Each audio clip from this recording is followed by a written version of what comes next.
السلام علیکم، باخبر سویرا میں میں صدف عبدالجبار آپ کو خوش آمدید کہتی ہوں۔ میں ہوں آپ کے ساتھ اشفاق ساگشتی۔ کیسے ہیں آپ لوگ؟ ٹھیک ٹھاک ہیں؟ خیریت سے ہیں؟ بھائی یہ جو گلوبل وارمنگ ہے نا، اس نے زندگی اجیرن کر دی ہے۔ جب سے یہ مارکیٹ وغیرہ کی صورتحال تھوڑی نارمل ہوئی ہے نا، تب سے میں بات کر رہا ہوں گلوبل ایونٹس پہ۔ اچھا وہ ہم سے ڈائریکٹلی ریلیٹ کرتے ہیں گلوبل وارمنگ اینڈ مارکیٹ، وہ چکر بتا رہا ہوں نا۔ دیکھیں میں کل بھی یہ تذکرہ کیا تھا اور واقعی اٹس کوائٹ کنفیوزنگ کہ اگر آپ اچانک ملکی حالات پہ بات کرتے کرتے معیشت کو یہ ہو گیا، معیشت کو وہ ہو گیا، یہ ہو گیا، وہ ہو گیا، روز سیاست میں یہ وہ آپ اگر ایک دم آ جاتے ہیں نا اس سائڈ پہ تو لوگ سوچتے ہیں ہمارے اپنے مسائل کم ہے کہ اس سائڈ پہ بات کر رہے ہیں، لیکن اٹس ریلیٹیبل۔ ہمیں انٹرنیشنل جو ایونٹس ہوتے ہیں، کل آپ کو پتہ ہے ہوا کیا؟ کل پوری دنیا کا درجہ حرارت میجر کیا گیا، اور کل جو ہے وہ ایسا دن تھا کہ جب درجہ حرارت سب سے زیادہ ریکارڈ کیا گیا، کلیکٹیو درجہ حرارت وہ تھا 17 ڈگری سینٹی گریڈ۔ اب آپ سوچ لیں کہ اس کے اندر انٹارکٹیکا کا بھی ہوگا، نارتھ پول، ساری ان جگہوں کا ملا کے جو گلیشیئرز ہیں اوور آل تو یہ ٹیمپریچر ہے 17 ڈگری۔ یعنی کہ سادہ اور آسان لفظوں میں جو گرمی ہے اس کی حدت بڑھتی چلی جا رہی ہے، اور اس کی وجہ سے پھر کیا ہو رہا ہے؟ گلیشیئرز پگھل رہے ہیں، قدرتی آفات کی صورت میں سیلاب ہمارے سامنے ہیں، اور بارشیں ہو رہی ہیں تو ان کے بھی کچھ الگ ہی مزاج ہے۔ اب جیسے کہ بیپر جارج جب آ رہا تھا تو بڑی پریڈکشن تھی، جی کراچی میں یہ ہوگا وہ ہوگا، لوگ احتیاط کریں، بڑی اچھی بات ہے، نام پہ شبہ تھا۔ ہاں خیر، یہ تمام تر ہونے کے باوجود بارشیں نہیں ہوئی۔ اب پھر کہا گیا ہے کہ 7 جولائی سے بارشیں ہوں گی، تو آج میں موسم کی آنکھ مچولی دیکھ رہی تھی اشفاق، صبح سویرے بڑے بادل چھائے ہوئے تھے، جب نکلے تھوڑا کراچی کے بادل، سورج، جی کراچی کے بادل، کراچی کے بادلوں پہ ویسے بھروسہ نہیں کرنا چاہیے کیونکہ بڑے بڑے آسرے دے کے انہوں نے بے آسرا کیا۔ تو بہرحال مزاج ہی ایسا ہو گیا۔ کل وہ آپ نے سنا بجلی سے متعلق کیا کہ پیسے دینے کو نہیں ہے فیول کے؟ بس اب آپ یہ دیکھ لیں کیا حالات ہیں۔ سو آپ لوگ تیاری پکڑیں، لوڈ شیڈنگ کا جو دورانیہ ہے اس کے حوالے سے لوگ بھی آواز اٹھا رہے ہیں، کافی احتجاج کر رہے ہیں، تو ہم بھی ذرا آج کے شو میں اس حوالے سے بھی مدعا اٹھائیں گے اور بہت ساری ہیں چیزیں جو شیئر کریں گے، لیکن سب سے پہلے ٹاپ سٹوریز۔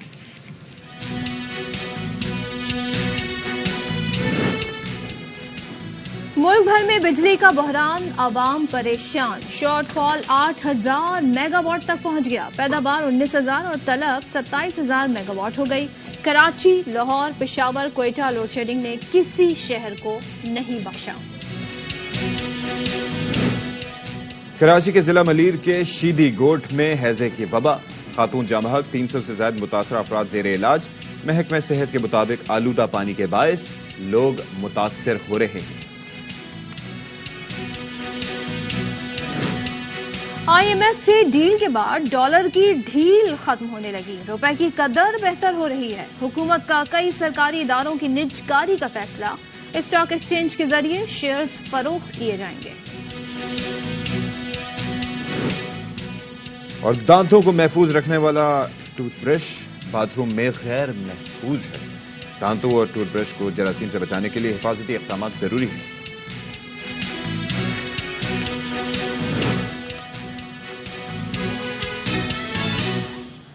تو جب ہم کہتے ہیں نا گرمی، ہائے یہ گرمی، تو اس کے پیچھے جی بڑا کانٹیکسٹ ہوتا ہے۔ کانٹیکسٹ یہ ہوتا ہے کہ نہ صرف موسم گرم ہوتا ہے، ہوائیں گرم ہوتی ہیں، سورج آگ بڑھ سارا ہوتا ہے، مہینہ ہوتا ہے جون اور جولائی کا، ساتھ میں جی بجلی نہیں ہوتی۔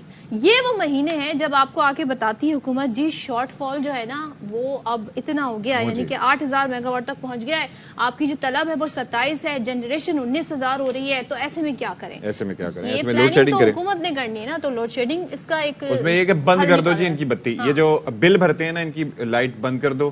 جو سرکاری دفاتر ہیں، سرکاری محکمے ہیں، آفیسز ہیں، وہاں پر تو ظاہر نہیں کر سکتے، سرکاری رہائش گاہیں ہیں وہاں پر بھی نہیں کر سکتے، تو کرو عوام کی بجلی بند، تاکہ چونکہ حساب پورا کرنا ہے۔ دیکھو آئی ایم ایف سے ڈیل ہو تب بھی حساب عوام سے پورا کرنا ہے۔ جب کوئی اس طرح کا معاملہ ہو لوڈ شیڈنگ تو کون سا طبقہ ہے جو پس سکتا ہے، تو اس کو پیسو۔ تو غریب عوام کی جو اشرافیہ حکومتیں آتی ہیں جی بس وہ یہ والے فیصلے کرتی ہیں۔ اب کراچی، لاہور، پشاور، کوئٹہ، کوئی تو شہر ہو جو لوڈ شیڈنگ سے محفوظ ہو، تمام شہروں میں حالت۔ اچھا کراچی کا تو ایک الگ سسٹم ہے نا، یہاں تو کے الیکٹرک بھی ہے، اور اصولاً یہاں پہ چھیڑ دیا مدعا صدف آپ نے، اصولاً جو اس شہر کی پاور جنریشن اور تقسیم کی جو ذمہ داری ہے وہ سوللی ہونی چاہیے کے الیکٹرک کی، لیکن اس کے باوجود نیشنل گرڈ سے بھی کے الیکٹرک کو بجلی ملتی ہے، لیکن جہاں ملک میں کچھ ہوا، جہاں ملک کا نظام بیٹھا، تو یہاں پر یہ جو انڈیپینڈنٹ سیٹ اپ ہے یہ بھی بیٹھ جاتا ہے۔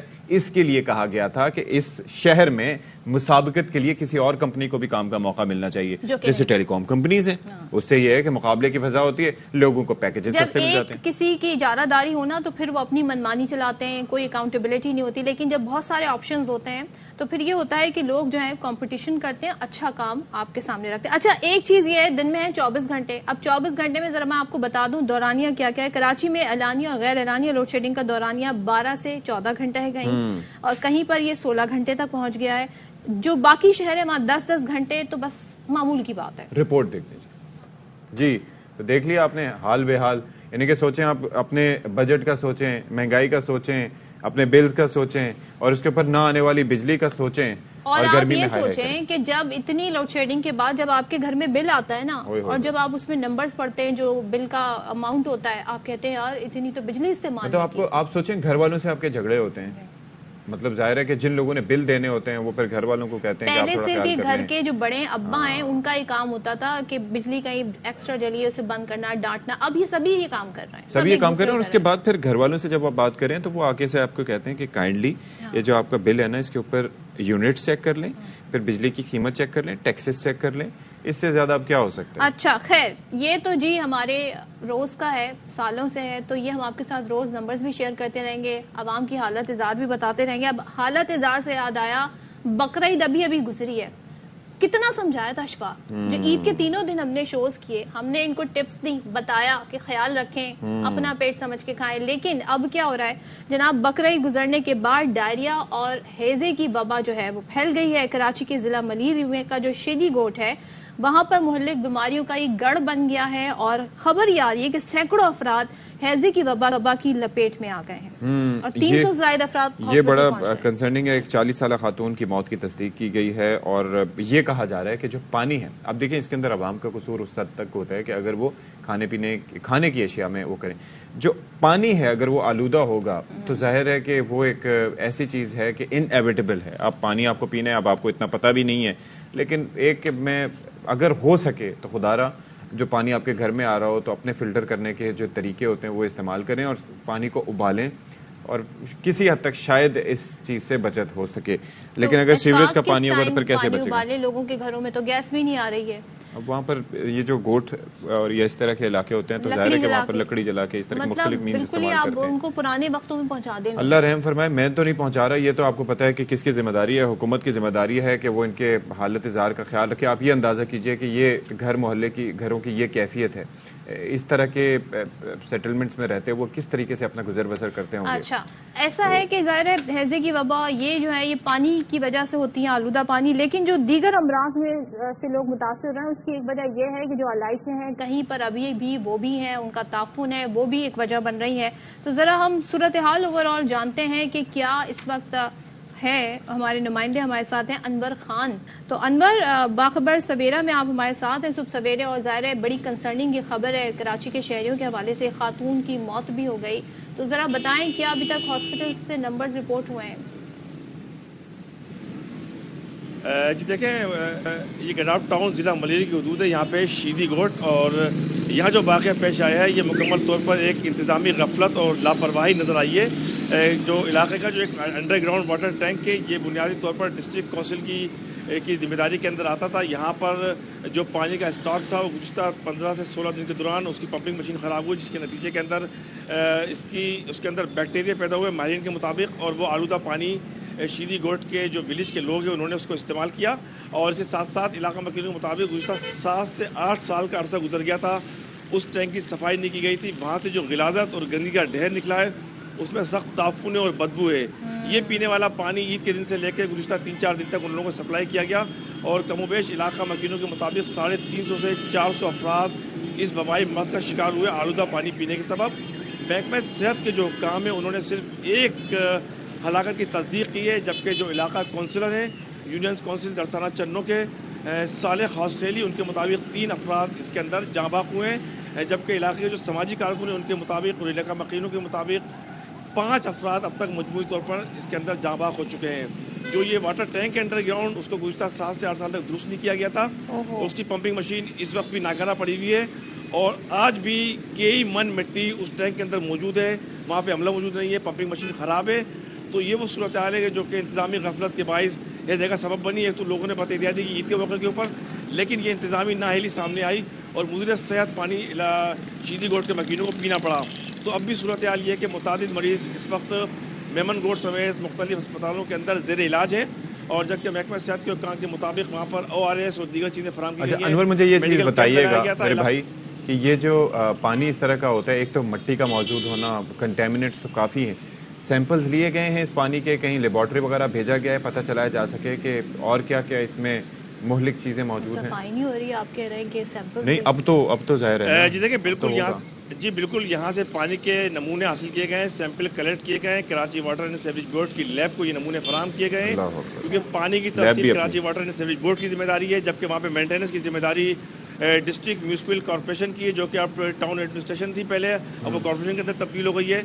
تاہم وہاں کے جو علاقے کونسلر ان کا کہنا یہ تھا کہ ابھی ان کے پاس مالیاتی اختیارات نہیں ہے, DDO پاورز نہیں ہے, اور ابھی تک وہ کام کرنے کی پوزیشن کے اندر نہیں ہے, جس کی گاڑیاں واڑیاں تو مل گئی ہوں گی نا سفر کے لیے. پانی کے سیمپل حاصل کر لیے گئے, پانی کے sample Karachi water and sewerage board کی لیب کو بھیجے گئے ہیں, اور سیمپل آنے کے بعد مزید وجوہات اور چیزیں سامنے آئیں گی.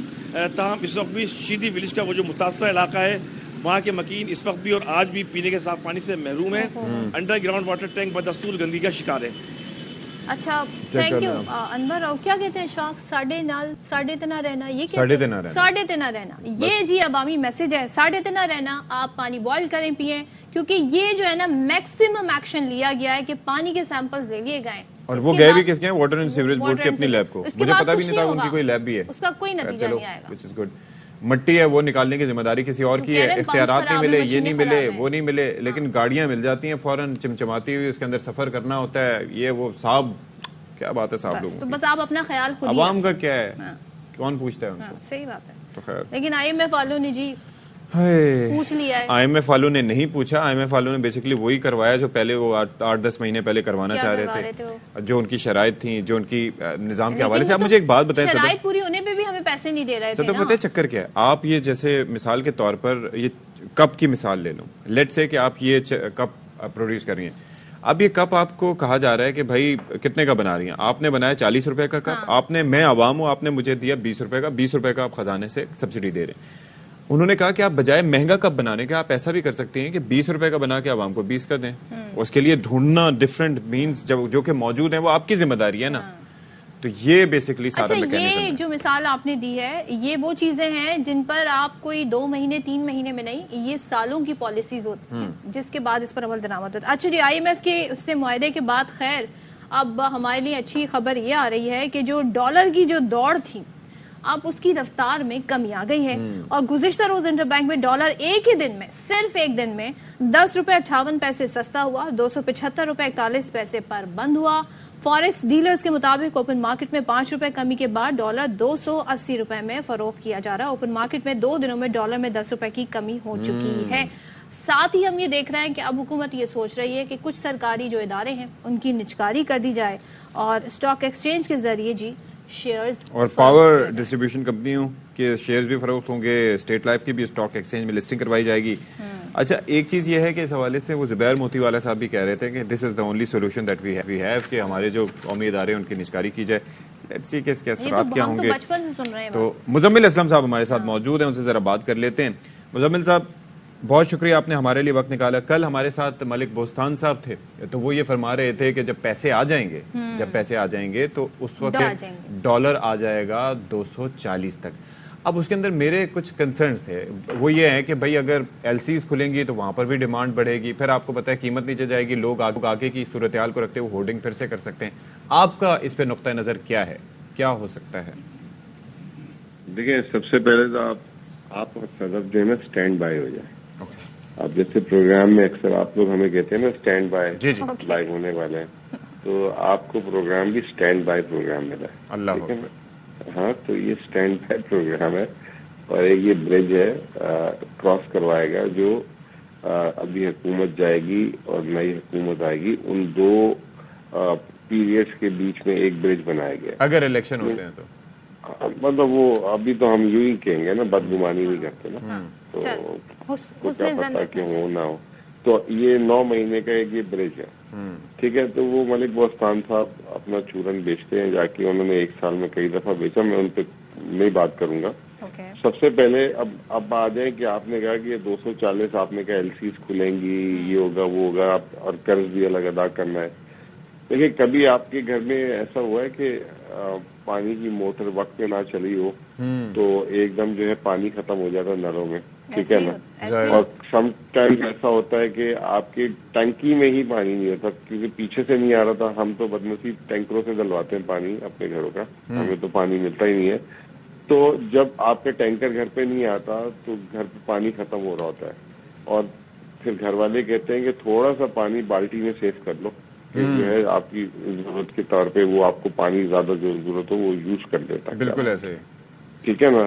تو ابھی آپ ملک کے جو ذخائر کی صورتحال بھی ہے نا اسی طرح کی ہے کہ آپ کے گھر کی ٹنکی خالی ہے اور پانی کے ٹینکر آنے کی بھی کوئی وہ نہیں ہے, کوئی ٹائمنگ نہیں پتا کہ پانی کا ٹینکر آج آ جائے گا, شام کو آئے گا, رات کو آئے گا, کب آئے گا. 12 جولائی کو ایگزیکٹو بورڈ میٹنگ جو ہوگی اس کے بعد نہیں وزیر اعظم نے ہمیں یہ بات بتائی ہے. تو پہلے تو میں کل بھی دیکھ رہا تھا کہ ابھی تک 12 جولائی کا IMF کی اس پہ اپڈیٹ نہیں ہوا, نمبر 1, ٹھیک ہے, اور ہو جائے گا اپڈیٹ 12 کو, نہیں تو 14 کو ہو جائے گی, یا 12 کو. وہ جو ان کا شیڈیول ہوتا ہے بورڈ میٹنگز کا اس میں پاکستان کا ابھی تک نام نہیں ڈلا, نمبر 1, کیونکہ ابھی بھی آپ نے کچھ پرائر ایکشن بجلی وغیرہ 4-5 چیزیں باقی ہیں. تو یہ ساکھدار صاحب نے LOI سائن کر کے بھیجا ہے نا, اس کے بعد.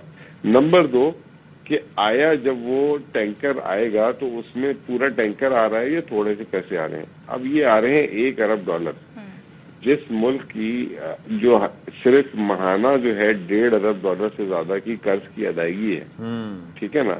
اور پھر اس کے بعد یہ جو آپ نے لوازمات سنا دیے کہ LCs کی پیمنٹ, فلاں کی پیمنٹ, ابھی تو وہ LCs تو آگے بزنس کی ہے نا. جو پرانی پیمنٹ ہے آپ نے, جیسے صرف ایئر لائن کی کمپنی کا آپ نے $250 ملین دینا ہے. اس کے علاوہ آپ نے جو ہے بہت ساری کمپنیز نے باہر پروفٹ بیچنا تھا, وہ اپنے ڈالر کنورٹ کرنے, ان کو ڈالر چاہیے. تو لسٹ ہے بہت بڑی جس کی آپ کو بے تحاشا جو ہے نا پیمنٹ چاہیے. لیکن مزمل اسی خبر کی وجہ سے ہی کیا یہ کہنا غلط ہوگا کہ جو ڈالر میں اتار کے اب تو بس نیچے کی طرف جا رہا ہے ڈالر, اور پھر ہم نے مارکیٹ کو جو دیکھا گزشتہ 2 روز میں کس طریقے سے رجحان رہا, تو یہ کیا ایک پازیٹیو انڈیکیٹرز نہیں ہے بیکاز IMF کے ہی معاہدے کی وجہ سے؟ دیکھیں IMF کا معاہدہ ہوا عید کی چھٹیوں میں, اور جب آپ کا وزیر خزانہ بھی 28 تاریخ کو بجٹ وائنڈنگ اپ اسپیچ میں بول رہا ہے کہ اگر IMF ہو گیا نہیں ہوا تو پلان B اور پلان C پہ بات کریں, تو ایک سب کے لیے سرپرائز آ گیا. تو اس میں کیا ہوا کہ آپ کی اسٹاک مارکیٹ پہلے دن تو 2200-2400 پوائنٹ بڑھی, اب کل دیکھ لیں مائنس تھی 400 پوائنٹ, ٹھیک ہے نا. اگلے دن 400 پوائنٹ مائنس بھی ہوگی, لوگوں نے پروفٹ ٹیکنگ کر لی. اسی طریقے سے جو کرنسی تھی وہ کرنسی کی مارکیٹ ایک دن زیادہ لیٹ کھلی کیونکہ وہ بینک ہالیڈے آ گیا تھا, یہ جو 1 جولائی کی وجہ سے. تو ایک وہ جسے کہتے ہیں نا کہ وہ ہوا, ہائپ کریٹ ہوا. مجھے تو کل کئی لوگوں نے یہ کہا کہ یہ جو 275 ریٹ تھا, ہم 278 پہ بھی اپنے بینکس کو بولتے رہے کہ آپ ہمیں دے دیں, ہم تاکہ اپنے LCs ریٹائر کرا لیں. بینکوں نے کہا ابھی ہمارے پاس ڈالر ہی نہیں ہے, ہم آپ کو کہاں سے LCs ریٹائر کروا دیں. تو اس کو تھوڑا سا ٹائم دیں. میں خود سمجھتا ہوں کہ پاکستان کی روپے کی قدر جو ہے 270 روپے کی میری ٹویٹ تھی, سب سے پہلے میں نے ٹویٹ کی تھی. یہ تو گورنمنٹ نے پریس ریلیز بہت بعد میں دیکھی تھی. اور دوسری بات میں آپ کو ایک اور بات بھی بتا دوں کہ یہ سرپرائز صرف مارکیٹس کے لیے نہیں تھا, گورنمنٹ بھی شور نہیں تھی کہ یہ جو ہے کس طریقے سے جو ہے IMF پروگرام آئے گا. اور دوسری بات جو میں نے ابھی سٹارٹ میں کی تھی آپ لوگوں سے, اسٹینڈ بائی. یہ اسٹینڈ بائی کس کے لیے؟ یہ اسٹینڈ بائی نہ PDM کی گورنمنٹ کے لیے, یہ اسٹینڈ بائی ہے ایک انٹرم گورنمنٹ کے لیے. اور یہ جب پیسے آئیں گے اس کا استعمال وغیرہ کس طرح ہونا ہے وہ عبوری حکومت جو ہے کرے گی. اب اس میں بھی یہ دیکھنا ہے, بڑی انٹرسٹنگ چیز ہے, جیسے بھی آپ نے خود کہا سکتی کہ اگر الیکشن ہو گئے تو اب یہ دیکھنا ہے کہ آنے والے دنوں میں عبوری حکومت کا کیئر ٹیکر پرائم منسٹر ایک آپ کی برادری سے آتا ہے یا ایک کوئی بینکر آتا ہے یا کوئی اکانومسٹ آتا ہے. تو وہ بتائے گا کہ الیکشن کی مطلب کس وقت ہوں گے. اگر کوئی اکانومسٹ ٹائپ آ گیا تو پھر ایک یہ جو اسٹینڈ بائی پروگرام ہے, یہ اسٹینڈ بائی پروگرام میں بہت ساری امپلیمنٹیشنز ہوں گی, معاشی پہ اصلاحات ہوں گی, اور یہ اگلے پروگرام کی ایک بیس بنائے گی جو 9 ماہ بعد بنے گا پروگرام. تو بہت کچھ ہے اس میں, مارکیٹ کو ابھی سمجھ نہیں آ رہا.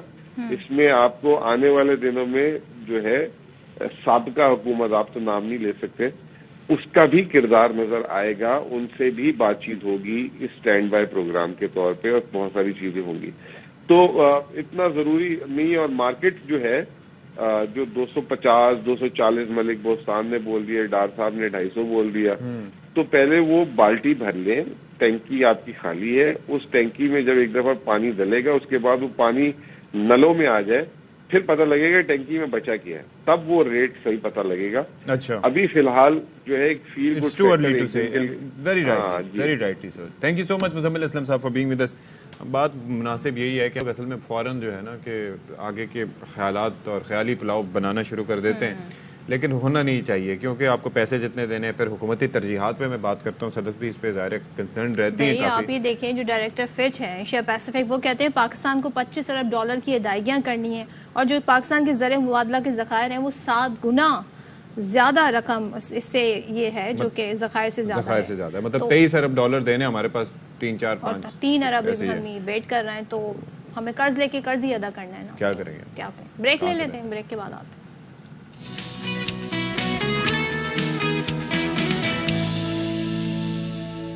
اچھا جی, میں چھوٹا سا ایک بچہ ہوں پر کام کروں گا بڑے بڑے. دل تو بچہ ہے جی, تھوڑا کچا ہے جی. لیکن میں حیران ہوں آج کل کے جو بچے ہیں وہ ایسے ایسے کام کر رہے ہیں, کیا بات, کہ جب ہم اپنا بچپن یاد کرتے ہیں تو اشفاق بڑی شرمندگی ہوتی ہے, ہم نے ایسے کوئی کارنامے انجام نہیں دیے. آپ یہ دیکھ لیں کہ ایسی ایسی چیزیں ہوتی تھی, کیا حرکتیں ہوتی تھی معصومانہ, اور کیا بس ہم چیزیں ایکسپلور اور ڈسکوری کر رہے ہیں. آج کل یہ جو ہے نا فون, یہ اس نے الگ ہی دنیا بنا دی ہے بھائی. اس لیے تو انفارمیشن کا ایک فلو ہے, اور اگر کوئی اس انفارمیشن سے صحیح چیزیں پک کر لے تو کیا یہ بات ہے جی. وہ پھر کہتے ہیں نا بچپن سے انٹیلیجنٹ اور شارپ, بڑی انہیں چیزیں پتا ہوتی ہیں, اتنی تو ہمیں نہیں پتا ہوتی. مطلب آپ سوچ رہے ہیں کہ اینک والے جن میں جو وہ سارے اڑنے وغیرہ کے سین ہوتے تھے, غائب ہونے والے, میں ان کو اصل سمجھتا تھا اس وقت. سیریس, ہاں خیر کچھ سمجھتے ہیں بچے, لیکن آج کل بچوں کو سب پتا ہوتا ہے وہ ہمارے لیے جی بڑی ایک کہتے ہیں نا ایک فینٹیسی ورلڈ ہوتی تھی, اور بل بطور اینک والا جن. خیر یہ تو ہمارے بچپن کی باتیں ہو گئی, لیکن ہم اب آپ کو بتاتے ہیں جی آج کل کے جو بچے ہیں, اور اگر ان میں ہو جذبہ زبردست قسم کا, ملک سے محبت کا, اپنی افواج سے محبت کا, تو پھر وہ بڑے بڑے کام کر لیتے ہیں. تو آج 2 کم عمر کو پیما ہیں جن سے ہم آپ کو ملائیں گے, جنہوں نے اپنی سرزمین سے محبت کے لیے تاریخ رقم کر دی ہے. تاریخ کیسے رقم کی, اب ذرا آپ ڈیٹیل آپ سنیں. 9 عمر کو پیما 8 سالہ ارحان عباس شگری ہیں. دوسرے ہیں 12 سال کے دانش ستپارہ, انہوں نے مسلح افواج سے یکجہتی کے لیے شگر میں واقع 6400 میٹر بلند چوٹی کھوسار گنگ سر کر لی ہے. آپ سوچیں جس کا نام لیتے ہوئے ہمیں اسٹریس ہو رہا ہے, ہاں تھوڑا سا مجھے وہ آپ اندازہ کیجئے کہ وہ چوٹی سر کر چکے ہیں. اچھا, انہوں نے پاک فوج کی خدمات کو خراج تحسین پیش کرنے کے لیے وہاں پر بینرز بھی آویزاں کیے, اور کم عمر کو پیما ہونے کے ناطے دونوں بچوں نے یہ چوٹی سر کر کے عالمی ریکارڈ بھی اپنے نام کر لیا. دس از سچ اے بیوٹیفل جسچر. ظاہر ہے کہ ہماری ویسے ظاہر ہے کہ جو بھی ملک کے لیے کام کرتا ہے اس کی قدر ہونی چاہیے, اس کی قربانیوں کی بات ہونی چاہیے, لیکن افواج پاکستان جو کہ they are the first line of defence, تو ان سے ذرا بچوں سے بات بھی کرنے کی کوشش کریں گے. جی ہم تو ہمارے ساتھ 8 سالہ ارحان عباس موجود ہیں, ان سے بات کریں گے. ارحان السلام علیکم, گڈ مارننگ. السلام علیکم. How cute. وعلیکم السلام. سو ارحان آپ ہمیں بتائیے گا اتنی بڑی لمبی چوٹی سر کی کیسے کی, اور کیا آپ کا ڈر ور نہیں لگا؟ ہاں جی ارحان میں یہ پوچھ رہا تھا, آپ نے ماشاءاللہ 6400 میٹر اونچے چلے گئے اتنی بڑی چوٹی پہ, تو آپ کو ڈر نہیں لگا وہاں جاتے ہوئے کہ اتنا مشکل کام ہے یہ؟ ڈر تو لگتا ہے پر نماز کرنا پڑتا ہے, بہت چیزوں کا سامنا کرنا پڑتا ہے. اچھا, تو کن کن چیزوں کا آپ نے سامنا کیا یہ تو بتائیں ہمیں. ادھر ہائٹ لگ سکتا ہے, ہائٹ لگ سکتا ہے, سانس ہو سکتا ہے, پھول سکتا ہے, رسی ٹوٹ سکتا ہے, برف کبھی سے ٹوٹ سکتا ہے, بہت چیزیں. تو ارحان ماں تو بھائی سردی بھی ایسی ہوتی ہے, ہم تو سمجھتے ہیں کہ ہم بندہ پیر بھی نہیں ایسے اٹھا سکتا, ہاتھ بھی نہیں موو کر سکتا, تو آپ نے کیا تیاری کی تھی؟ کیسے آپ کے خیال آیا کہ میں نے یہ ماؤنٹین سر کرنا ہے؟ بہت لوگ تھے جنہوں نے سر کیا تو مجھے بھی یاد آیا کہ میں بھی سر کروں اور پاکستان کا نام روشن کروں. کیا بات ہے. تو آپ نے کر دیا ماشاءاللہ نام روشن. کیا بات ہے. تو یہ مجھے بتائیں کہ ہم تو میں اور صدف جو ہیں وہ ہم تو نام لیتے ہوئے بھی پریشان ہو رہے تھے. آپ وہاں پر پہنچ گئے تو آپ کے جو فیملی ممبرز تو بہت خوش ہوئے ہوں گے اور باقی لوگ بھی. ہاں میری فیملی بہت خوش ہے. میں نے پوچھا تھا 6400 کی زندگی کو پاکستان کا نام روشن کیا, ملک اور قوم کا. زبردست. تو آپ کی امی ویسے پریشان نہیں ہوئی تھی جب آپ جا رہے تھے, یا انہوں نے آپ کو بہت سپورٹ کیا تھا, حوصلہ دیا تھا؟ مما پریشان ہوئی تھی. ہاں اچھا. ان کو لگا تھا کہ مجھے کچھ ہو جائے گا اس لیے. تو پھر آپ نے مما کو کیا کہا کہ بھائی آپ پریشان نہیں ہو, میں کر لوں گا؟ کیا آپ نے بتایا کس طرح کہ بھائی میرے اندر بڑا جذبہ ہے؟ میں نے بولا کہ پاپا میرے ساتھ آپ ٹینشن نہ لیں. اوہ کیا بات. اور اب آپ کے دوست کیا کہتے ہیں جب آپ کے دوست سنتے ہیں اسکول میں یا جو آپ کے گھر کے باہر جو دوست ہیں, آپ کے فرینڈز ہیں, وہ آپ کی اس اچیومنٹ پر کیا کہتے ہیں؟ وہ بہت خوش ہیں. اچھا, کسی نے کوئی گفٹ وغیرہ دیا ارحان اس کے بعد؟ ہاں دیا. اچھا, کون سے گفٹ دیے ذرا بتا دیں یہاں پر, ہمیں پتہ تو چلے. بھائی ارحان نے خود عوام کو اتنا بڑا گفٹ دیا ہے. اور ارحان آپ نے وہاں پر پاک فوج سے اظہار یکجہتی کیا, تو ذرا ہمیں یہ بتائیے گا, آپ جو پاکستان کا جھنڈا لے کے گئے, جو آپ نے وہاں پہ لہرایا, تو اس وقت آپ کو کیسا لگ رہا تھا ارحان؟ آپ کو پہلے اندازہ تھا کہ آپ یہ کر سکیں گے؟ جب آپ وہاں پہنچے تو آپ کو کیسا لگا, ذرا ہمیں یہ تو بتائیں.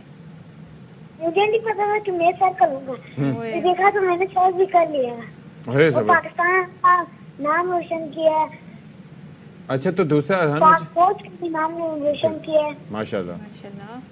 اچھا ارحان, مجھے سے محبت اسی لیے میں گیا تھا. ہمارے ساتھ دانش بھی ہیں. ہمارے ساتھ جی دوسرا بچہ جس کی عمر وہ بھی زیادہ کہتے ہیں نا کہ اتنا بڑا نہیں ہے, 12 سال, جسٹ 12 ایئرز اولڈ, اور انہوں نے جی دانش ان کا نام ہے, اور دانش ستپارہ, انہوں نے جی ساتھ مل کے ارحان کے انہوں نے یہ چوٹی سر کی ہے. تو دانش ہمارے ساتھ موجود ہے. دانش, باخبر سویرا میں خوش آمدید, آپ کو بہت بہت بہت مبارکباد. یہ بتائیں کہ ابھی ہم ارحان سے بات کر رہے تھے, وہ کہہ رہے ہیں جی شروع میں تو تھوڑا ڈر لگ رہا تھا لیکن میرے اندر جذبہ بہت تھا. تو آپ کی انسپریشن کیا تھی, شوق کیسے پیدا ہوا؟ بالکل, ہماری پوری خاندان اسی کلائمبر کے فیلڈ سے وابستہ ہیں. مجھے 7 سال کی عمر میں کوپیما بننے کا بہت شوق آیا, کیونکہ ہمارے تایا جان نیشنل ہیرو حسن ستپارہ انہوں نے ایوارڈ لیا تھا, اس لیے مجھے فخر تھا کہ میرے تایا جان نے ایوارڈ لیا. اس کے بعد میرے والد صاحب نیشنل ہیرو صادق ستپارہ وہ پہاڑوں پہ چڑھے, اس لیے مجھے بھی ان کے ساتھ جانے کا بہت. اچھا, ویسے بڑا کنسرننگ ہوتا ہے, اتنا مشکل کام کرنے جا رہے ہو تو ڈر تو ہوتا ہے. تو دانش, آپ کو ڈر نہیں لگا کہ خدا نخواستہ کچھ ہو نہ جائے؟ مجھے بہت اچھا محسوس ہو رہا ہے کہ میں نے خسرو گنگ 6455 میٹر کی بلند ترین چوٹی کو سر کر قوم کا نام روشن کیا. ہمیں تھوڑا سا خوف محسوس ہوا کیونکہ ہم جب سمٹ کے قریب پہنچے تھے تب ابلاچ کرنے کا خطرہ, رسی کرنے کا خطرہ محسوس ہوا ہمیں. ظاہر ہے اتنے خطرات ہیں, پر خطر ہے, بہت چیلنجز ہیں جو کوپیما آتے ہیں وہ ہمیں بتاتے ہیں. تو یہ بتائیے گا کہ آپ نے جب چوٹی سر کر لی تو آپ کو محسوس کیسا ہوا؟ دوسرے ظاہر اس میں ٹائم لگا ہوگا, تو تعلیم تو نہیں متاثر ہوئی آپ؟ ہاں, میں نے اپنے ایکسپریشن پہ اپنی کتابوں کو خسرو گنگ کے بیس کیمپ تک لے کے گیا, اور میں مزے کی بات یہ ہے کہ میں نے اپنی کتابوں کو کیمپ 2 تک جا کے وہاں پہ بھی اپنی پڑھائی کا سلسلہ جاری رکھا. کیا بات ہے, پڑھاکو بچہ. ہم تو یہاں پہ کرکٹ کھیلنے تو ہم سے پڑھائی نہیں ہوتی تھی, لیکن بہرحال ایکسپیڈیشن پہ جا کے بھی کر لیا. یہ بتائیں سفر میں ساتھ کون کون تھا آپ کے؟ ایکسپریشن میں میرے والد صاحب تھے, اور میرے بھائی علی موسیٰ ستپارہ, اور منیر بھائی بھی تھے, اور قمر بھائی بھی تھے, اور میرا چھوٹا سا دوست ارحان عباس بھی تھا. جی, میں اپنے والد صاحب کا شکریہ ادا کرتا ہوں. میرے والد صاحب نے پاکستان کی تمام پیکوں کو سمیٹ کر کے ملک اور قوم کا نام روشن کیا. واہ جی, کیا بات کی دانش, زبردست. اور اتنی چھوٹی سی عمر میں, اور سب سے خوبصورت تو آپ کا یہ جذبہ ہے ظاہر ہے آپ لوگ بہت نڈر ہیں, مطلب اتنی چھوٹی عمر میں اتنی بہادری کا کام کرنا, تو جب آپ ماشاءاللہ بڑے ہوں گے تو پھر تو کیا ہی بات, کتنا پاکستان کا نام روشن کریں گے آپ کا یہ کارنامہ جی بڑا زبردست ہے. آلرائٹ جی, ایک بار پھر سے آپ کا خیر مقدم ہے, اور کیا کرنا ہے یہ آپ کو بتائیں گی صدف عبدل جبار. جی صدف. کرنا آپ نے یہ ہے کہ ہم آپ کی صحت عامہ سے متعلق باتیں کرتے ہیں, اور یہ بہت ضروری ہے, اپنی ہائیجین کا, صفائی کا خیال رکھیں. اب ہم آپ کو بتاتے ہیں جی, جو ٹوتھ برش آپ یوز کرتے ہیں, ویسے تو دن میں 2 بار لازمی کرنے چاہیے, یہ آپ کو یہ پبلک میسج ہے. اب یہ بتایا جا رہا ہے جو ٹوتھ برش ہے موسٹلی ہر گھر میں تقریباً ظاہر ہے جہاں پر آپ نے صفائی کرنی ہے, منہ دھونا ہے, دانت برش کرنے آپ وہیں رکھتے ہیں, وہ ہوتا ہے آپ کے باتھ روم کے پاس جو بیسن بنا ہوا ہوتا ہے, وہاں پر آپ نے اس کو رکھا ہوا ہوتا ہے. تو کہتے ہیں اب جناب کہ ٹوتھ برش باتھ روم میں رکھنے کی وجہ سے گھروں میں جو خاص طور پہ جو وہاں پر جو جرمز ہوتے ہیں وہ اس کو افیکٹ کر سکتے ہیں.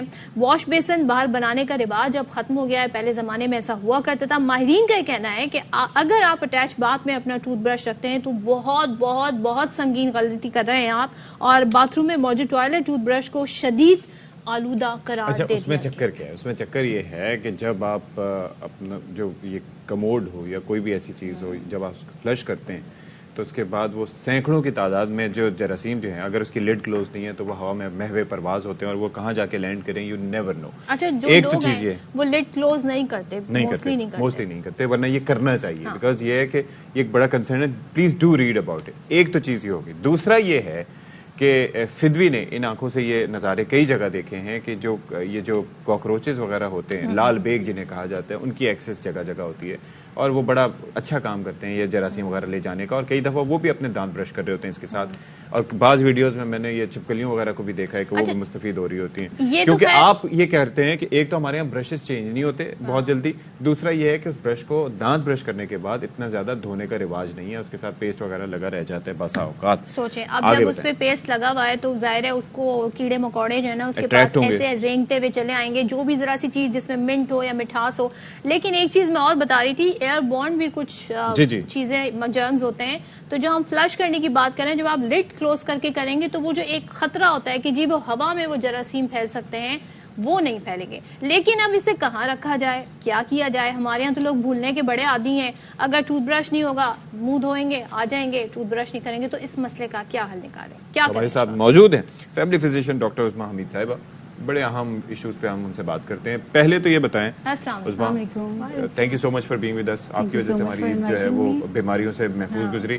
تو اب ذرا یہ بتائیں کہ یہ جو چکر ہے یہ واقعتاً, جیسے ہم نے کچھ اشارہ دیا کہ اس طرح سے ہوتا ہے, واقعتاً صداقت ہے, اتنے جرمز اتنے کنٹامنیشنز ہو جاتی ہیں واش روم میں؟ بالکل. دیکھیں ایک جس انوائرمنٹ میں ہم لوگ رہ رہے ہیں نا, ہم لوگ کے جو واش رومز ہیں ایک تو چھوٹے سائز کے ہوتے ہیں میجورٹی لوگ, اور رواج یہ ہے کہ ٹوائلٹ سیٹ جو ہے وہ سنک کے ساتھ ہی ہوتی ہے. جو آپ نے جس فینومینا کا ذکر کیا اس کو کہتے ہیں ٹوائلٹ فلومز.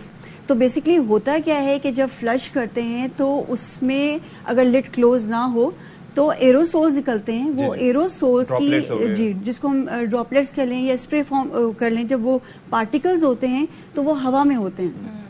ہوتا یہ کہ ان کا وہ 450 سے 600 فٹ تک جو چیزیں اس حدود میں آ رہی ہیں وہ جہاں وہاں تک جا سکتی ہیں. 4.5 سے 6 فٹ تک کا ہے. تو وہ کچھ ٹائم ہوا میں رہتی ہیں, اور اس کے بعد وہ جو وہاں پہ چیزیں ہیں جیسے سنک ہو گیا, ڈور نوب ہو گئی, وہاں پہ سیٹل ہو جائیں گی. ٹھیک ہے. اور اسپیشلی ہم لوگ کا یہ ہے کہ جو ہولڈر ہوتا ہے ٹوتھ برش ہولڈر, وہ بالکل سنک کے ساتھ ہی رکھا ہوا ہوتا ہے. ٹھیک ہے. اب آپ نے ذکر کیا تھا اس کا, ٹوتھ برش ہولڈر ایک تو ہرگز اس جگہ پہ نہ رکھیں اگر آپ کا ٹوائلٹ سیٹ سنک کے ساتھ ہے, کیونکہ آپ ایک طرف تو برش صاف کر رہے ہیں بظاہر, لیکن اس کے ساتھ ساتھ بہت ساری اپنی جراثیم, کیونکہ گیٹ وے ہے ہمارا منہ, اس کے تھرو بہت سارے جراثیم جس میں وائرس, بیکٹیریا, فنگس سب انٹر ہو سکتے ہیں. ٹھیک ہے. ہمیں مزید بیماریاں لگ سکتی ہیں جس میں ٹائیفائڈ, یورینری ٹریک انفیکشنز بہت زیادہ کامن ہے, بہت ساری بیماریاں ہیں. ٹھیک ہے.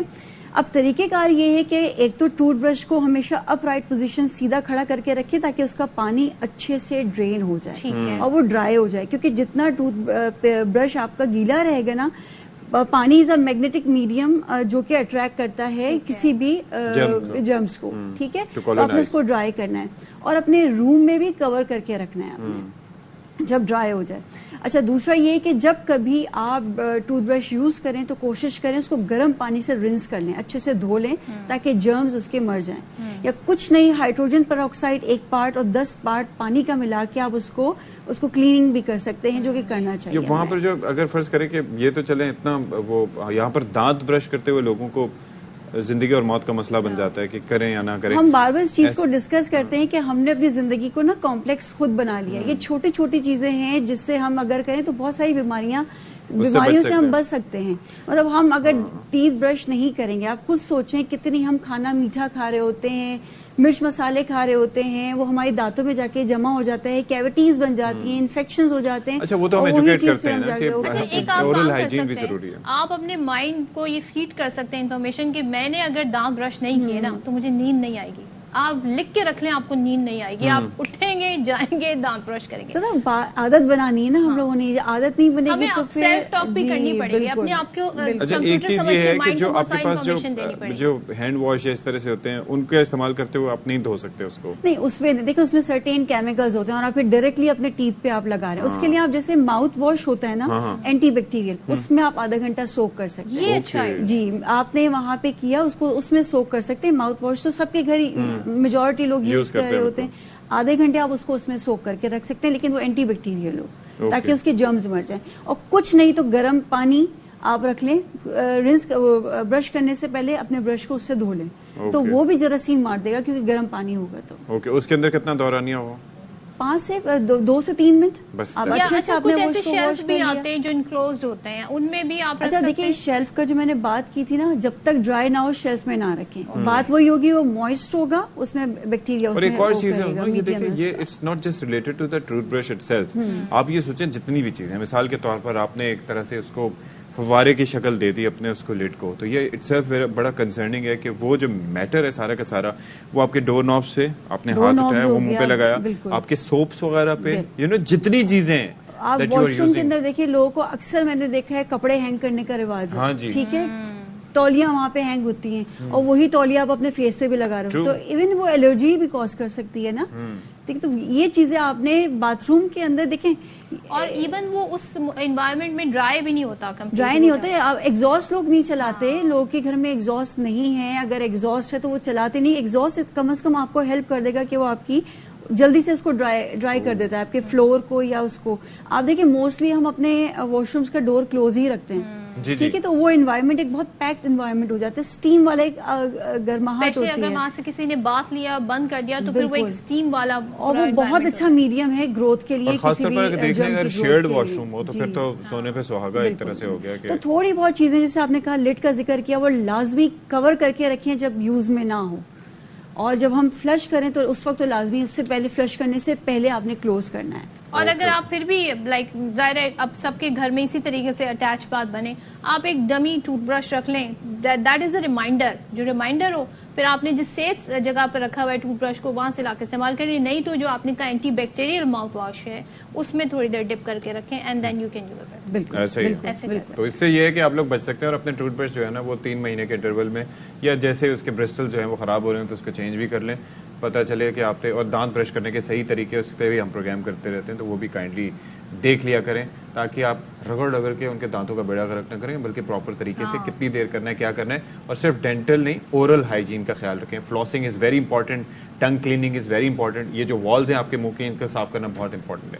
میں کتنا مفید ہوں ایسے عوام کے لیے, میں سوچ کے حیران ہوتا ہوں ٹائم. آپ لوگ بہت اچھے مفید مشورے دیتے ہیں. پتہ ہے ہم لوگ تھوڑے سے ریلیکٹنٹ ہو گئے, ہماری جو پرسنالٹی سب کی ہو گئی نا, سنتے سب ہیں عمل نہیں کرتے. اور اگر ہم عمل کرنا شروع کر دیں نا تو مجھے لگتا ہے کہ بہت ساری چیزوں سے ہم بچ سکتے ہیں. چھوٹی چھوٹی سی ہماری چیزیں ہیں. میں نے یہ سیکھا ہے کہ آپ کو بہت ساری چیزیں پتا ہوتی ہیں, بچپن سے پتا ہوتی ہیں, لیکن اس کو ریمائنڈ کراتے رہنا پڑتا ہے, تو ہی ہم اس کو پریکٹیکلی طور پہ اپنا سکتے ہیں. Thank you so much Uzma for being with us. بہت شکریہ, آپ تشریف لائیں اور آپ نے زبردست کے مشورے دیے. ایک خبر یہاں پہ شامل کر لیتے ہیں جی, کہ کراچی کے کورنگی صنعتی ایریا شان چورنگی پر بس نالے میں گر گئی ہے. خبر ایسی ہے, لیکن اللہ کا شکر یہ ہے کہ تمام افراد ریسکیو ذرائع یہ بتاتے ہیں کہ محفوظ رہے. افضل خان مزید بتائیں گے.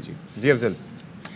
دیکھیے, کورنگی صنعتی ایریا میں شان چورنگی پر یہ واقعہ پیش آیا ہے, جہاں پر ایک فیکٹری کے جو ملازمین کی بس ہے وہ تیز رفتاری کے باعث بے قابو ہو کر نالے میں جا گری. اور جو ہے وہ خوش قسمتی سے اس حادثے کے دوران کسی ورکر کے زخمی ہونے کی اطلاع موصول نہیں ہوئی ہے۔ پولیس موقع پر پہنچی ہے۔ پولیس کا کہنا ہے کہ ابتدائی طور پر یہی پتہ چلا ہے کہ جو بس ہے اس کا بریک فیل ہو گیا تھا، جس کے نتیجے میں وہ بے قابو ہو گئی اور نالے میں جا گری، اور اب جو بس ہے اس کو کرین کی مدد سے باہر نکالنے کی کوشش کی جا رہی ہے تاکہ یہاں پر جو ٹریفک کی روانی متاثر ہو گئی ہے اس کو بھی، اس کا فلو بھی جو ہے بحال کیا جا سکے۔ ٹھیک ہے افضل، تھینک یو سو مچ۔ اور جی اب ایک اور آپ کے ساتھ خبر شیئر کریں۔ خالصتان ٹائیگر فورس کے سربراہ ہردیپ سنگھ کے قتل پر بھارت میں مظاہرے۔ امرتسر میں سکھ مظاہرین نے بدنام زمانہ بھارتی خفیہ ایجنسی را کے ضلعی ہیڈ کوارٹرز کے باہر مظاہرہ کیا، اور مظاہرین کہہ رہے تھے کہ را سکھ رہنماؤں کے ماورائے عدالت قتل میں ملوث ہے۔ اچھا، کینیڈا میں 18 جون کو قتل کیا گیا تھا ہردیپ سنگھ کو۔ ہمارے ساتھ موجود ہیں لیکو رحمان، وہ مزید بتائیں گے۔ بتائیے گا لیکی سے متعلق۔ جی اشفاق، بھارتی پنجاب کا شہر امرتسر ہے جہاں پر سکھوں نے مظاہرہ کیا ہے بدنام زمانہ بھارتی خفیہ ایجنسی را کے ضلعی ہیڈ کوارٹر کے باہر، اور ان کا کہنا تھا کہ را سکھ رہنماؤں کے ماورائے عدالت قتل میں ملوث ہے۔ کینیڈین حکومت ہردیپ سنگھ نجر کے قاتلوں کو جلد از جلد گرفتار کرے۔ انہوں نے یہ بھی قرار دیا کہ اس قتل میں پردھان منتری مودی، ہوم منسٹر امت شاہ، وزیر خارجہ جے شنکر اور اجیت ڈوول شامل ہیں۔ ہردیپ سنگھ نجر کو بدنام زمانہ بھارتی ایجنسی را کے قاتلوں نے 18 جون کو کینیڈا میں گردوارے کے باہر قتل کر دیا تھا۔ اپریل میں سکھ رہنما امرت پال سنگھ کی گرفتاری کے بعد سے بھارت میں آزاد خالصتان تحریک میں شدید اضافہ ہوا ہے اور مسلسل یہ سلسلہ بڑھتا جا رہا ہے۔ بہت شکریہ آپ کا لیکو رحمان۔ خبر سویرا میں ایک بار پھر سے آپ کا خیر مقدم ہے۔ میں ہوں آپ کے ساتھ اشفاق اسحاق ستی، میرے ساتھ موجود ہیں جانی مانی اور پہچانی ہوئی شخصیت جناب صدف عبد الجبار صاحب۔ اے جے کیسی ہیں آپ؟ میں ٹھیک ہوں، آپ کیسے ہیں؟ آئی ایم ویل، بالکل ٹھیک ٹھاک۔ آپ کے گلے کو کیا ہوا؟ کیا مطلب؟ ایسے کیوں بول رہے ہیں؟ میں بناوٹی انداز میں بول رہا ہوں، آپ کو لگ رہا ہے؟ اب آپ اشفاق کے ساتھ ویسے ہوتا ہے نا۔ اچھا، ہماری اس فریٹرنیٹی میں بھی ویسے کچھ لوگ ہوتے ہیں جو کہ بنا کے بولتے ہیں، ویسے خواتین و حضرات۔ اچھا، کچھ لوگ ایسے کرتے ہیں لیکن ہم سمجھتے ہیں کہ شاید ٹی وی پہ کر رہے ہیں۔ اچھا، اس کے اندر پتہ ہے کیا ہوتا ہے؟ انداز گفتگو ہے، لیکن وہ عام زندگی میں بھی ایسے ہی بولتا ہے۔ اور بعض اوقات پتہ ہے کیا ہوتا ہے کہ کچھ، کیونکہ آپ اف یو فیک اٹ نا، آپ کافی ٹائم تک اس کو کنٹینیو نہیں کر سکتے، پرولونگ نہیں، تو لمبی کوئی ٹرانسمیشن آ جائے تو آدھی سپوز میں بول رہا ہوں ناظرین آپ کیا کر رہے ہیں، اور اس طریقے سے اس کے بعد پھر دوڑی بات ناظرین یہ تو بالکل وہی بات ہے۔ یہ ٹچ تھوڑا سا دینا پڑتا ہے، you have to dramatise a little, تاکہ وہ آپ کی آواز کا جو اتار چڑھاؤ ہے اس سے بھی بہت ساری جو آپ جو نریٹ کر رہے ہوتے ہیں، جو سٹوری بتا رہے ہوتے ہیں، اس کا بھی بڑا امپیکٹ پڑتا ہے۔ تو یہ بڑی چیزیں ہیں جی، اس کی بڑی سائنس ہے۔ تو 10 تو بچ گئے ہیں جیسے کہ اشفاق نے آپ کو بتا دیا، اور اشفاق نے یہ بھی بتا دیا کتنے جانب مانی، اور میں کیا کیا بتاؤں آپ کو، اور اب ہم آپ کو بتائیں گے جی بہت ساری باتیں، ایسی باتیں کہ جو کنسرننگ ہے اور صحت عامہ سے متعلق بھی بتاتے ہیں، لیکن کچھ خبریں ایسی ہوتی ہیں جو بڑی تشویشناک ہوتی ہیں اور جن کی خبر سن کے سوسائٹی میں کیا ہو رہا ہے، کیونکہ ہم یہ سوچتے ہیں کہ ہمارے اندر 2 جذبے ہونے چاہیے، باقی کوئی ہو نہ ہو۔ ایک تو سمپیتھی، کیونکہ احساس جب تک آپ کو نہیں ہوگا، کیئر آپ کے اندر نہیں ہوگی، انسانیت آپ کے اندر نہیں ہوگی، تو اور اپنی ذمہ داری کا احساس، اپنی ذمہ داری کا احساس نہیں ہوگا تو پھر آپ کہاں جائیں گے۔ یہ نوزائیدہ بچے، ان کی ظاہر ہے کہ لاشیں ملنے کا ایک معاملہ ایسا ہے اور واقعات ایسے ہیں کہ جو ان میں تواتر کافی آتا جا رہا ہے، ہم یہ دیکھ رہے ہیں جی کہ نوزائیدہ بچوں کی لاشیں ملنے پر مقدمات درج نہیں ہوتے، تو ظاہر ہے یہ بھی اب ایک طریقے سے ایک جرم ہے کہ ان بچوں کے ساتھ کیا ہوا، کیسے، کیا انہیں قتل کیا گیا، کون انہیں اس طرح چھوڑ گیا ہے۔ سو اب اس پر باقاعدہ جب مقدمات درج ہوں گے تو ہمارے سامنے ایگزیکٹ نمبرز بھی آئیں گے، وجوہات بھی سامنے آئیں گے، اور جب کسی چیز کی وجوہات یا کسی کہتے ہیں نا برائی کی جڑ تک آپ پہنچنا شروع ہو جائیں تو اس کا سدباب بھی کیا جا سکتا ہے۔ تو اب مقدمات درج کرنے کا حکم دے دیا ہے۔ آئی جی سندھ غلام نبی میمن کہتے ہیں کہ فلاحی اداروں کو ہم پابند کریں گے کہ نوزائیدہ بچے کی لاش ملنے پر پولیس کو بتائیں تاکہ اس سے متعلق جو بھی قانونی کارروائی ہے وہ مکمل ہونی چاہیے۔ تو یہ احکامات جاری ہو گئے، نوٹیفیکیشن بھی آ گیا ہے، کہا گیا ہے کہ بچوں کی لاشوں کو گلیوں میں، اور انتہائی افسوس کے ساتھ، بہت دکھی دل کے ساتھ میں کہہ رہی ہوں، کچرے کے ڈھیر سے اکثر یہ بچوں کی لاشیں مل رہی ہوتی ہیں سنسان مقامات پر۔ ایف آئی اے کے اندراج اس کے لیے ضروری ہے، اور ان کی تدفین کے لیے بھی جو انتظامات ہیں اس میں بھی ظاہر ہے تو اس پر ذرا بات کر لیتے ہیں. ہمارے ساتھ افضل خان موجود ہوں گے, ARY نیوز کے نمائندے, اور اس کے ساتھ ساتھ اسٹوڈیوز میں ہمیں جوائن کر رہے ہیں معروف سماجی شخصیت Sarim Burney Sahab. Thank you so much for being with us. Sarim Sahab, آپ سے بھی گفتگو کریں گے. افضل خان بھی ہمیں مین وائل جوائن کر چکے ہیں. تو افضل میرے بھائی, آپ ذرا یہ بتائیے گا کہ کوئی اسٹیٹسٹکس ہیں اس سے متعلق ہمارے پاس, یا اسٹیٹسٹکس تو اس وقت آتے ہیں جب چیزیں رپورٹ ہوتی ہیں, تو کچھ کیا اس حوالے سے رپورٹس وغیرہ سامنے آئی ہیں نوزائیدہ بچوں کی ہلاکت کے حوالے سے؟ دیکھیے, اعداد و شمار بالکل اسی وجہ سے موجود نہیں ہے کیونکہ یہ کیسز رپورٹ نہیں ہوتے تھے برسہ برس سے شہر کے مختلف علاقوں کے اندر, بلکہ اگر سندھ کی بات کی جائے, سندھ کے مختلف علاقوں کے اندر ویران علاقوں سے یا مختلف کچرا کنڈیوں سے ان نوزائیدہ نامعلوم بچوں کی لاشیں ملتی تھی, اور اس کے بعد جو فلاحی اداروں کو اگر یہ لاشیں ملتی تھی تو وہ پولیس کو بھی آگاہ نہیں کرتے تھے اور خود دفن کر دیتے تھے کیونکہ کوئی ضابطے کی کارروائی نہیں ہوتی تھی. لیکن 2 روز قبل IG آفس سے ایک حکم نامہ جاری کیا گیا ہے. تمام جو زونل DIGs ہیں, تمام ڈسٹرکٹ SSPs کو پابند کیا گیا ہے کہ اب اگر کسی نوزائیدہ نامعلوم بچے کی لاش ملے تو باقاعدہ 174 کی کارروائی کی جائے اور اس کے بعد مقدمہ درج کر کے اس کیس کو آگے بڑھایا جائے. بچے کی لاش کس نے پھینکی, اگر اس کا پوسٹ مارٹم بھی کرایا جائے, وجہ موت کا تعین کیا جائے. لہٰذا گزشتہ روز اتحاد ٹاؤن کے علاقے سے ایک نوزائیدہ بچے کی لاش ملنے کے بعد اس طرح کا پہلا مقدمہ اتحاد ٹاؤن تھانے کے اندر درج ہوا ہے, اور نہ صرف اس بچے کی لاش کو اسپتال منتقل کیا گیا ہے بلکہ اس کا پوسٹ مارٹم بھی کروایا گیا. اس کے جو DNA کے حاصل کرنے کے لیے اس کے خون کے نمونے بھی لیے گئے ہیں تاکہ اس کیس کو آگے بڑھایا جائے, اس کی تفتیش کی جائے اور اس تمام معاملے کو کسی منطقی انجام تک پہنچایا جائے, نہ کہ پہلے کی طرح جو ہے وہ کیس ہمارے سامنے آیا ہے. تو ہم ذرا اس کی طریقہ کار پہ بھی بات کریں, کتنا ٹائم لگا اس سارے پروسیجر کو, اور جو فلاحی ادارے ظاہر ہے ہم دیکھتے ہیں وہ آگے بڑھ کر ان نامعلوم لاشوں کو ان کی کہتے ہیں نا تدفین بھی کر دیتے ہیں, تو کیا وہ بھی ساتھ ساتھ رہیں؟ تدفین کا عمل کس کی جانب سے ہوا؟ دیکھیں, تدفین کا عمل جو ہوتا ہے وہ فلاحی اداروں کی جانب سے ہوتا ہے, اور اگر ایسے ہی جو بچے ہیں نیو بورن بیبی اگر زندہ حالت میں ملتے ہیں تو ان کو فلاحی ادارے اپنی تحویل میں لے کر انہیں ان کی کفالت بھی کرتے ہیں. میں یہ پوچھنا چاہ رہی ہوں, یہ جو مقدمہ درج ہونا, جو FIR, پھر قانونی کارروائی, کیا یہ ٹائم ٹیکنگ ہے؟ ایسے ڈسکریج تو نہیں ہو جائیں گے فلاحی ادارے کہ ہم بھائی پیچھے ہٹ رہے ہیں, یہ کوئی قانونی معاملہ آ گیا FIR وغیرہ؟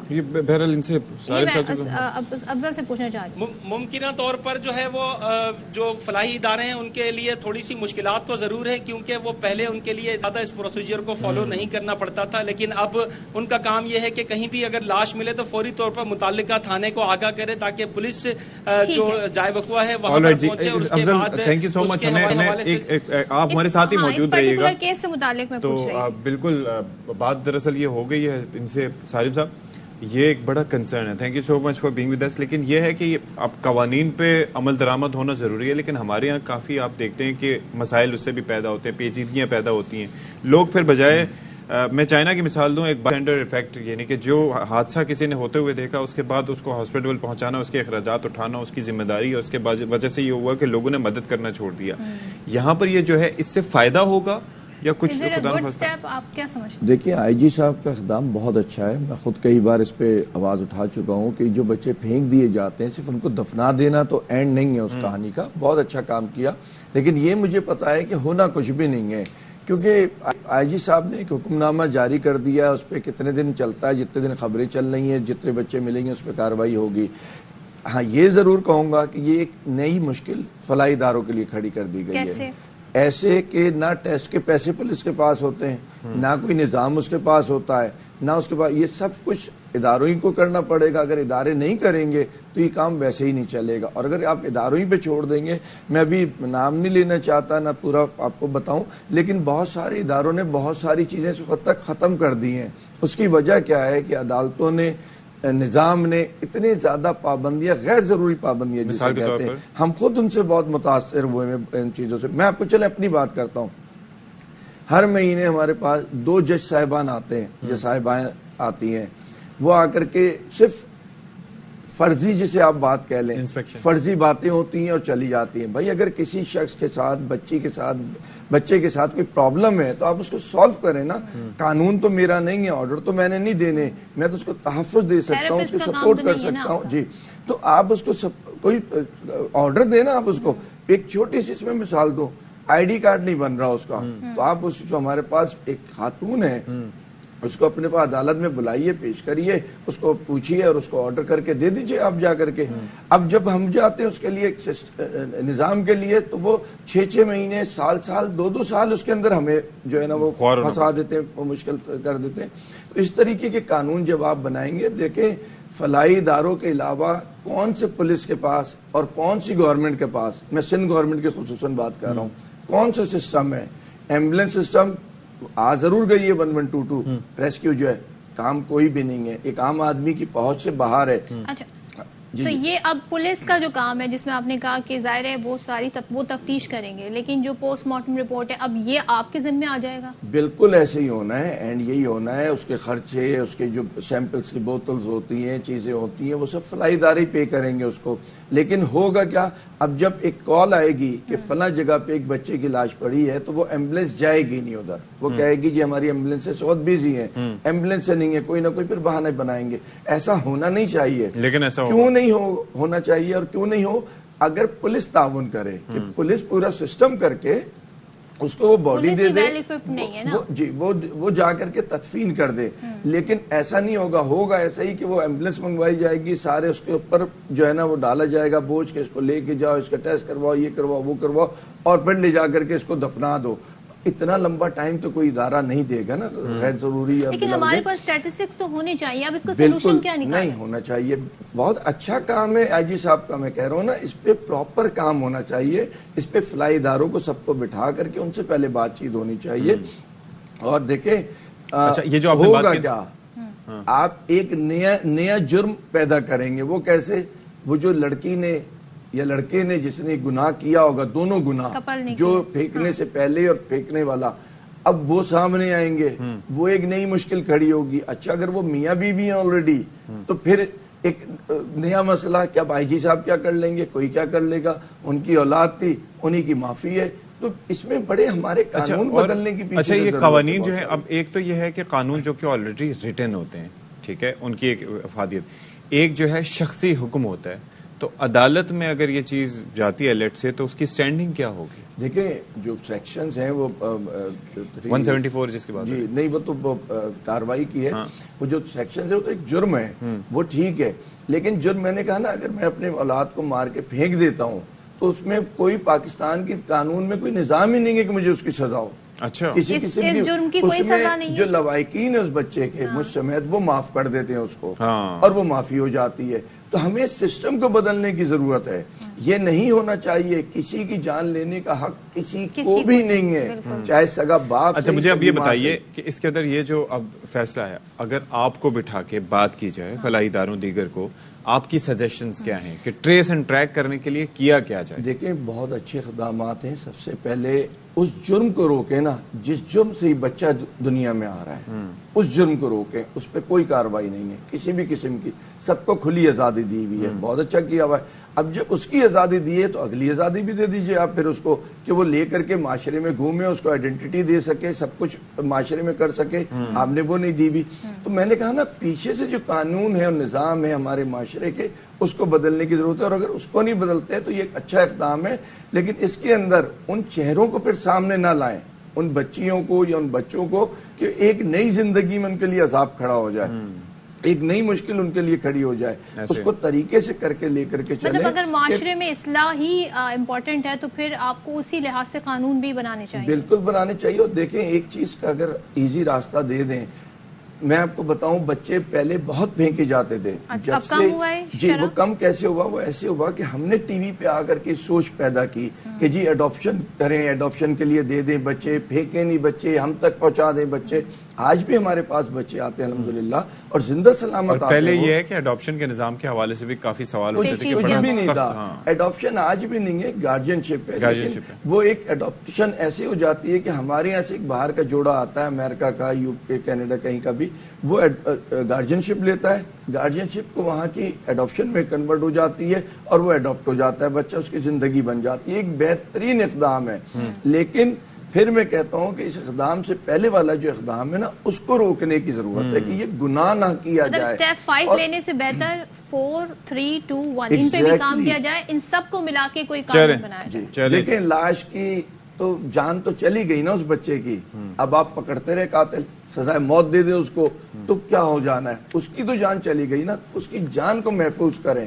یا وہ آئے نہیں روح دنیا میں, اور آئے تو پھر وہ محفوظ ہونی چاہیے. ٹھیک ہے, تھینک یو سو مچ عارم بھٹنی صاحب فار بینگ ود اس. آپ نے اپنا نقطہ نظر ایکسپلین کیا, اور اب یہاں پر ہم آپ کو بتائیں کہ آج ہے, آپ اندازہ کیجئے 5 جولائی basically captain colonel Sher Khan نشان حیدر کا 24واں یوم شہادت ہے, اور افواج پاکستان اور عسکری قیادت کی جانب سے کیپٹن کرنل شیر خان شہید کو شاندار خراج عقیدت پیش کیا گیا, اور chairman joint chief of staff committee اور مسلح افواج کے سربراہ نے کیپٹن کرنل شیر خان شہید کی قائدانہ صلاحیت اور بہادری کو مشعل راہ قرار دیا ہے. تو کرنل شیر خان شجاعت کی منہ بولتی تصویر, اور تعریف سب نے کی, اور تعریف کی بھی کس نے, تعریف وہ کہتے ہیں ہوتی ہے جو دشمن بھی کرے. تو یہاں پر جی بالکل ایسے ہی ہوا, اور جو بھی کارگل کا محاذ رہا اس کے بعد باقاعدہ طور پر خط لکھا گیا اور بتایا گیا کہ انہوں نے کس بہادری سے یہ لڑے تھے, اور اس کے اعزاز بھی کہا گیا, یہ ریکمینڈ کیا گیا کہ انہیں اعلیٰ اعزاز سے نوازا جانا کتنے سٹریس میں اور کتنی بہادری سے, جواں مردی سے انہوں نے کام کیا. تو اس پر بات کرنے کے لیے ہمارے ساتھ کون ہے؟ ہمارے ساتھ بریگیڈیئر ریٹائرڈ حارث نواز صاحب. حارث نواز صاحب, ظاہر ہے ہمارے جو شہداء ہیں وہ ہماری اساس ہیں, اور ظاہر ہے ان کی ہی قربانیوں کی بدولت ہم اپنے آپ کو محفوظ تصور کرتے ہیں, محفوظ ہیں بھی. سر ذرا ہمیں بتائیے گا, آپ کی پاس ظاہر ہے آپ سے ہم جاننا چاہیں گے کہ واٹ ایلس جو ہمیں نہیں معلوم کرنل شیر خان کے بارے میں, ان کی بہادری کے قصے, بھارت کی جانب سے جو ان کی تعریفیں کی گئیں, بتایا گیا کتنی شجاعت سے وہ لڑے. تو سر آپ ذرا اس میں مزید کیا انفارمیشن ایڈ کیجیے گا, ان کی بہادری کی کیا ہمیں بتائیے گا. میں آپ کو بتاؤں کہ میں نے یہ 12 ریجیمنٹ کمانڈ کی ہے جس پہ انہوں نے شہادت لی نشان سیکٹر میں, اور لہی خبردر لالک جان سے جو ایک اور نشان ہے لذی اعزاز ہے 12 کا. کیپٹن کرنل شیر یقین کریں پاکستان ملٹری اکیڈمی میں جب جوائن کیا تھا 1992 میں, اس وقت سے ہی واز نون, اور یہ نظر آ رہا تھا کہ ان میں خاص صلاحیت ہے. He used to lead from the front. نمازی 5 وقت کے صبح اپنے کیڈٹس کو جونیئر کو ساتھ مسجد میں لے کے جاتے تھے. اس کے بعد چاہے اسالٹ کورس ہو, فزیکل ٹریننگ ہو, فائرنگ کمپٹیشن ہو, لانگ مارچ ہو, ہر جگہ پر یہ آفیسر کیڈٹ آگے نظر آتا تھا. اور اس کے بعد جب انہوں نے صفائی سے نظم میں یونٹ کمانڈ کی, وہاں سے آفیسر اور سے پوچھے, وہ ان کی تعریفیں کرتے نہیں سکتے کہ کسی جگہ پر یہ پیچھے نہیں ہوتے تھے. ہی ٹو لیڈ فرام فرنٹ. پھر جب 12 میں کارگل سیکٹر میں گئے ہیں تو وہاں کی آپ کو اندازہ نہیں کیا موسم کے حالات ہے, برف ہو, پہاڑ, موسم ایسا تھا وہاں کا یقین کریں کہ سانس جم جاتا تھا. آپ you can imagine -25 degree temperature میں 18 سے 19,000 فٹ کی بلندی پہ یہ آفسر ایسے لڑا تھا جیسے پلین آف پنجاب میں لڑا. پہاڑوں میں چڑھنے کی کوئی فکر نہیں ہے. دنیا کے بلند ترین جہاں ہے جو جنگی محاذ ہے کارگل میں, وہاں پر اس نے دشمن پر دھاک بٹھائی اور اس کے مضمون ارادوں کو ناکام بنا دیا, اور یہ ثابت کیا کہ پاکستان کے نوجوان بہادر جنگ آفسر رسوخ کسی بھی مشکلات سے گھبراتے نہیں ہیں, اور جس کی وجہ سے ایسی تاریخ رقم کی ہے جو ہمیشہ یاد رہے گی. وہاں پر پوری سکھ بٹالین کو انہوں نے روکا ہوا تھا. اس کے بعد یہ 14 جوانوں کے ساتھ جس طریقے سے کبھی ایک جگہ بجاتے تھے کبھی دوسرے کا بجاتے تھے, ایک ٹائیگر جگہ بدل بدل کے وہ کر رہے, اور ہر ایک کوشش کر رہے ہیں. کمانڈر پرتاپ سنگھ تھے, یہ اشارہ کریں کہ اس آفسر کو مارو, اس کو مارو. الٹیمیٹلی جب جامع شہادت نوٹ کیا تو اس کے بعد دے ریکگنائز کہ یہ کتنی بہادری سے لڑا, اور جب میں شہادت کے سرشار آفیسر, پھر انہوں نے اس کی پاکٹ میں یہ لکھ کے ڈالا کہ یہ آفسر ایک مثال ہے پاکستان آرمی میں بہادری کی, اور اس کو میں ریکمینڈ کرتا ہوں ہائیسٹ گیرنٹی ایوارڈ. کیا بات ہے. یہ آفسر تھا, اور اس کے بعد یہ یقین کریں کہ انسپائرنگ تھا بات بنانے کے لیے. اور اس کے بعد اس نے جس طریقے سے لڑائی کی ہے اور پہاڑی علاقے میں کی ہے, مشکل حالات میں کی ہے, کہ دشمن کی پوری بٹالین کو روک دے. میرے خیال میں یہ وہ ایگزامپلز ہیں جو پاکستان کے لیے, پاکستان آرمی کے لیے مشن لے رہا ہے.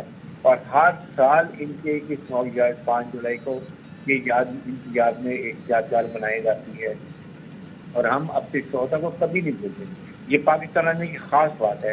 ہر سال 6 ستمبر کو قومی شہداء میں تمام آفیسرز ان کے لواحقین آتے ہیں شہداء کے, ان کو ایسے ٹریٹ کیا جاتا ہے جیسے ان کی آفس آج بھی دنیا ہمارے ساتھ ہے. تو یہ آئی تھنک بہت بڑی بات ہے. بلا شکر. Thank you so much brigadier retired Haris Nawaz Sahab for being with اس. اور اوبیسلی جو شہداء ہیں ان کی قربانیاں پوری قوم پر قرض ہوتی ہیں, اور آپ یہ دیکھیے کہ اپنی جان دے کر اپنے بچوں کا مستقبل ایک طرح سے داؤ پہ لگا کے وہ پورے پاکستان کا مستقبل سیکیور کر رہے ہوتے ہیں, اور سوچ یہی ہوتی ہے کہ ملک رہے گا تو ہم رہیں گے. بالکل یقیناً. چلیں جی یہاں پر بریک لیتے ہیں, بریک کے بعد واپس آتے ہیں.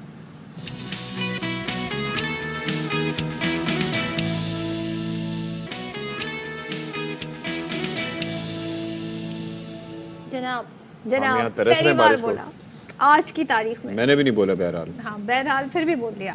آئے موسم رنگیلے سہانے, بس کیا بات. لیکن ان موسم جو رنگیلے سہانے موسم کے ساتھ بارش جو آ رہی ہے, بالما والی بات نہیں کر رہے ہیں آپ؟ نہیں. اچھا یہ جو ہے نا بس یہیں تک بات رکھیں. اور اس میں مسئلہ یہ ہے کہ اب مسلسل بارش ہوتی رہے تو پھر پانی جمع ہونا شروع, زیادہ بارش ہوتی ہے تو زیادہ پانی آتا ہے. That's a fact now, universal truth. تو لاہور میں جی موسلادھار بارش کا دوسرا رنگ روڈ پہ ابھی بھی ہو رہی ہے, اور بارش کا سلسلہ جاری ہے. ہمارے بیک گراؤنڈ میں بھی آپ خوبصورت بارش کا منظر دیکھ سکتے ہیں. نشتر ٹاؤن ہے, گلبرگ ہے, دھرمپورہ, گھڑی شاہو, کوٹلی, پیر عبدالرحمان اور دیگر علاقوں میں کئی فٹ پانی جمع ہو گیا ہے. تو اشفاق مناظر تو یہ ہیں, لیکن ہم یہ سنتے ہیں جی لاہور میں بارش ہوتی ہے پانی جو ہے پھر وہ ڈرین ہو جاتا ہے اور ہو جاتا ہے. واقعتاً صدف یہ بات ماننے کی ہے, بزدار صاحب نے کوئی خاص توجہ نہیں دی تھی لاسٹ ٹائم میں, تو کافی وہاں پر ایشوز تھے, لیکن اس سے پہلے سیٹ اپ ایسا تھا کہ پانی ظاہر ہے کہ کچھ دیر ظاہر رہے گا سڑک پہ, اس کے بعد آہستہ آہستہ وہ ڈرین آف ہو جاتا تھا. حسن حفیظ ہمارے بھائی ہمارے ساتھ موجود ہیں, پوچھتے ہیں ان سے کہ بارش کیا زحمت کا باعث ہے یا انجوائمنٹ کا باعث ہے, کیونکہ جو مقدار ہے وہ بہت زیادہ ہے, کہیں 169 کہیں 172. تو بتائیں حسن.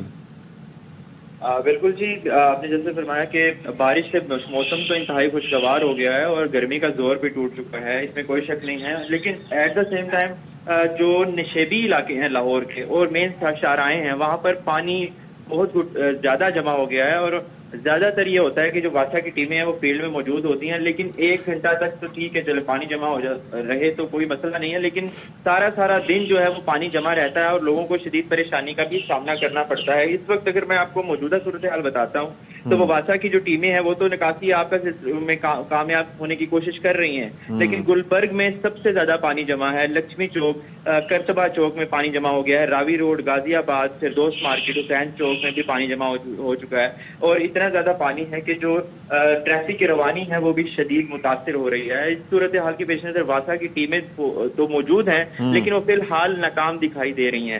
اس وقت لاہور کی مختلف شاہراہوں پر جو ہے وہ بارش بھی جاری ہے, اور اس وقت 180 ملی میٹر جو ہے وہ سب سے زیادہ جو بارش ہے وہ ریکارڈ کی گئی ہے نشتر ٹاؤن کے علاقے میں. اور لاہور کے مختلف علاقوں میں ابھی بھی بارش کا سلسلہ جاری ہے, اور جیسا کہ آج سے نیا اسپیل شروع ہو چکا ہے بارشوں کا. جی لاہور میں تو نیا اسپیل شروع ہو گیا ہے بارشوں کا, لیکن اب بارش زحمت بھی بن رہی ہے کیونکہ ظاہر ہے نکاسی اس طریقے سے نہیں ہو پا رہی ہے.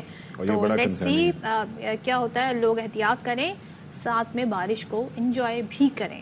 اچھا جی, تو ذرا آپ کو خبر بھی ہم ساتھ میں دیتے رہتے ہیں, وہ یہ ہے کہ وزیر اعظم شہباز شریف اور ان کے صاحبزادے حمزہ شہباز نے منی لانڈرنگ ریفرنس سے بریت کی درخواست دائر کر دی ہے, اور عابد خان ہمیں اس متعلق مزید بتائیں گے. سو عابد بتائیے ڈیٹیلز کیا ہیں. جی بالکل جی, احتساب عدالت میں جو وزیر اعظم شہباز شریف فیملی منی لانڈرنگ کیس ہے اس میں بڑی ایک اہم پیش رفت ہے. شہباز شریف اور حمزہ شہباز نے بریت کی درخواستیں دائر کر دی ہیں. ان کے وکیل امجد پرویز کی جانب سے یہ درخواستیں دائر کی گئی ہیں, جس میں یہ موقف اختیار کیا گیا ہے کہ نیب نے منی لانڈرنگ کا جھوٹا اور من گھڑت مقدمہ بنایا, اساسجات قانون کے مطابق ہیں, اور جو ایف بی آر اور الیکشن کمیشن میں ڈکلیئر ہے. نیب کے پاس کسی قسم کے کوئی ثبوت نہیں, اور یہ نہیں نظر آتا کہ مستقبل میں جو ہے وہ نیب اپنا کیس ثابت کر سکے گا. لہٰذا عدالت شہباز شریف اور حمزہ شہباز کو منی لانڈرنگ کیس سے بری کرنے کے احکامات جاری کرے. یہ درخواست جو ہے وہ دائر کر دی گئی ہے. اب اس پر عدالت جو ہے وہ وکلا کے دلائل مکمل ہونے کے بعد اپنا جو ہے وہ فیصلہ سنائے گی, کیا اسے منظور کیا جاتا ہے یا مسترد کیا جاتا ہے. جی چلیں جی, یہ تو چلیں کلیئرٹی آ گئی اس سے. تو یہ thank you so much for being with us, ہمیں آگاہ کرے تفصیلات سے.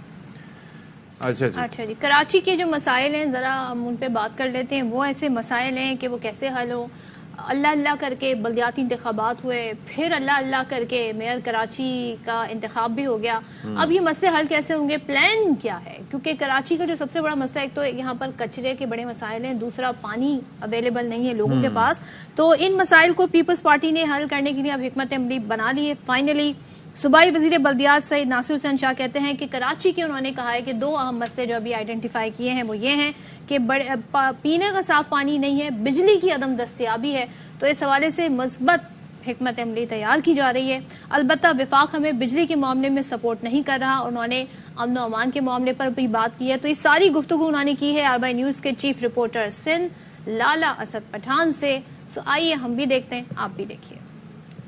ایسی کیا آپ نے سیاسی حکمت عملی بنائی بلدیات میں کہ انہونی کو ہونی کر دیا آپ نے؟ کراچی جیت گئے، حیدرآباد جیت گئے، باقی کی وجہ سے تو ویسے ہی جیتتے تھے. یہ وہ خدمت ہے جو چیئرمین بلاول بھٹو زرداری صاحب کا ویژن تھا. ساری سندھ میں اپنے سویپ کیا. آپ نے دیکھا پہلے 4 ڈویژن میں الیکشن ہوئے، پھر یہ جو 2 ڈویژن بعد میں ہوئے، اس وقت خان صاحب کی گورنمنٹ نہیں تھی، تو وہاں بھی ان کے لوگ کوئی ایکٹیو نہیں تھے اور نہیں وہ آئے، اور انہوں نے ان حلقوں سے بھی ہارے ہیں جہاں پہ وہ MPA MNA ہیں.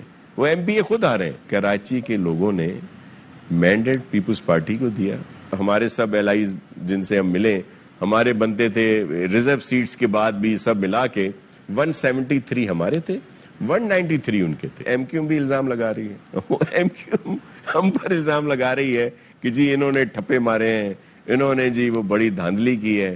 وہ MQM جو آپ اب اس کے بارے میں کیا کہوں کہ جو ان کا طرز سیاست تھا، جس طرح وہ پولنگ اسٹیشنز کو یرغمال بناتے تھے اور جس طرح وہ ان کے لاکھ 2 لاکھ ووٹ نکلتے تھے، تو یہ سب کو علم ہے. تو وہ بھی ہم پر الزام لگا رہے ہیں. نام ہی شاید آپ نے ان کو دیا تھا منتشر قومی ووٹ. دیکھیں وہ کس وجہ سے دیا تھا. وہ اس وجہ سے دیا تھا کہ وہ میری سندھ کا بٹوارا چاہتے تھے. وہ چاہتے تھے کہ یہاں پہ دوسرا صوبہ بھی بنے. تو دیکھیں یہ اللہ کی لاٹھی بے آواز ہے. وہ میری سندھ کو 2 حصوں میں بانٹنا چاہتے تھے، وہ خود ٹکڑیوں میں بٹ گئے.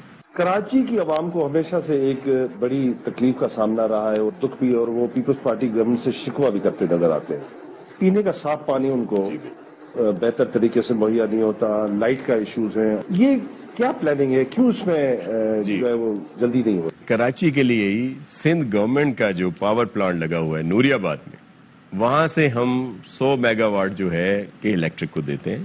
اور ایون سندھ پہلا صوبہ جس نے اپنی ٹرانسمیشن لائن جو ہے وہ جو ہوتی ہے وہ ہم نے خود بنائی، کیونکہ فیڈرل گورنمنٹ نے ہمیں کہا کہ ہم آپ کو سپورٹ نہیں کریں گے. تو وہاں سے ہم یہ 100 جو ہے ہم دیتے ہیں کہ الیکٹرک کو. وہ ظاہر ہے کراچی میں کام ہے.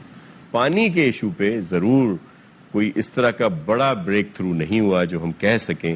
اس کے لیے ہم نے بہت کام کیا، کیونکہ یہ جو وہاں پہ بنے بھی ہوئے تھے، جو پانی کی پروجیکٹ جو بنے ہوئے ہیں، وہ بھی کچھ وہ تھے جو بہت سال پرانے تھے. ان کو ہم نے ری ویمپ ضرور کیا ہے، جس کی وجہ سے وہ بات نظر نہیں آتی، کیونکہ نہیں تو وہ پانی بھی رک جاتا.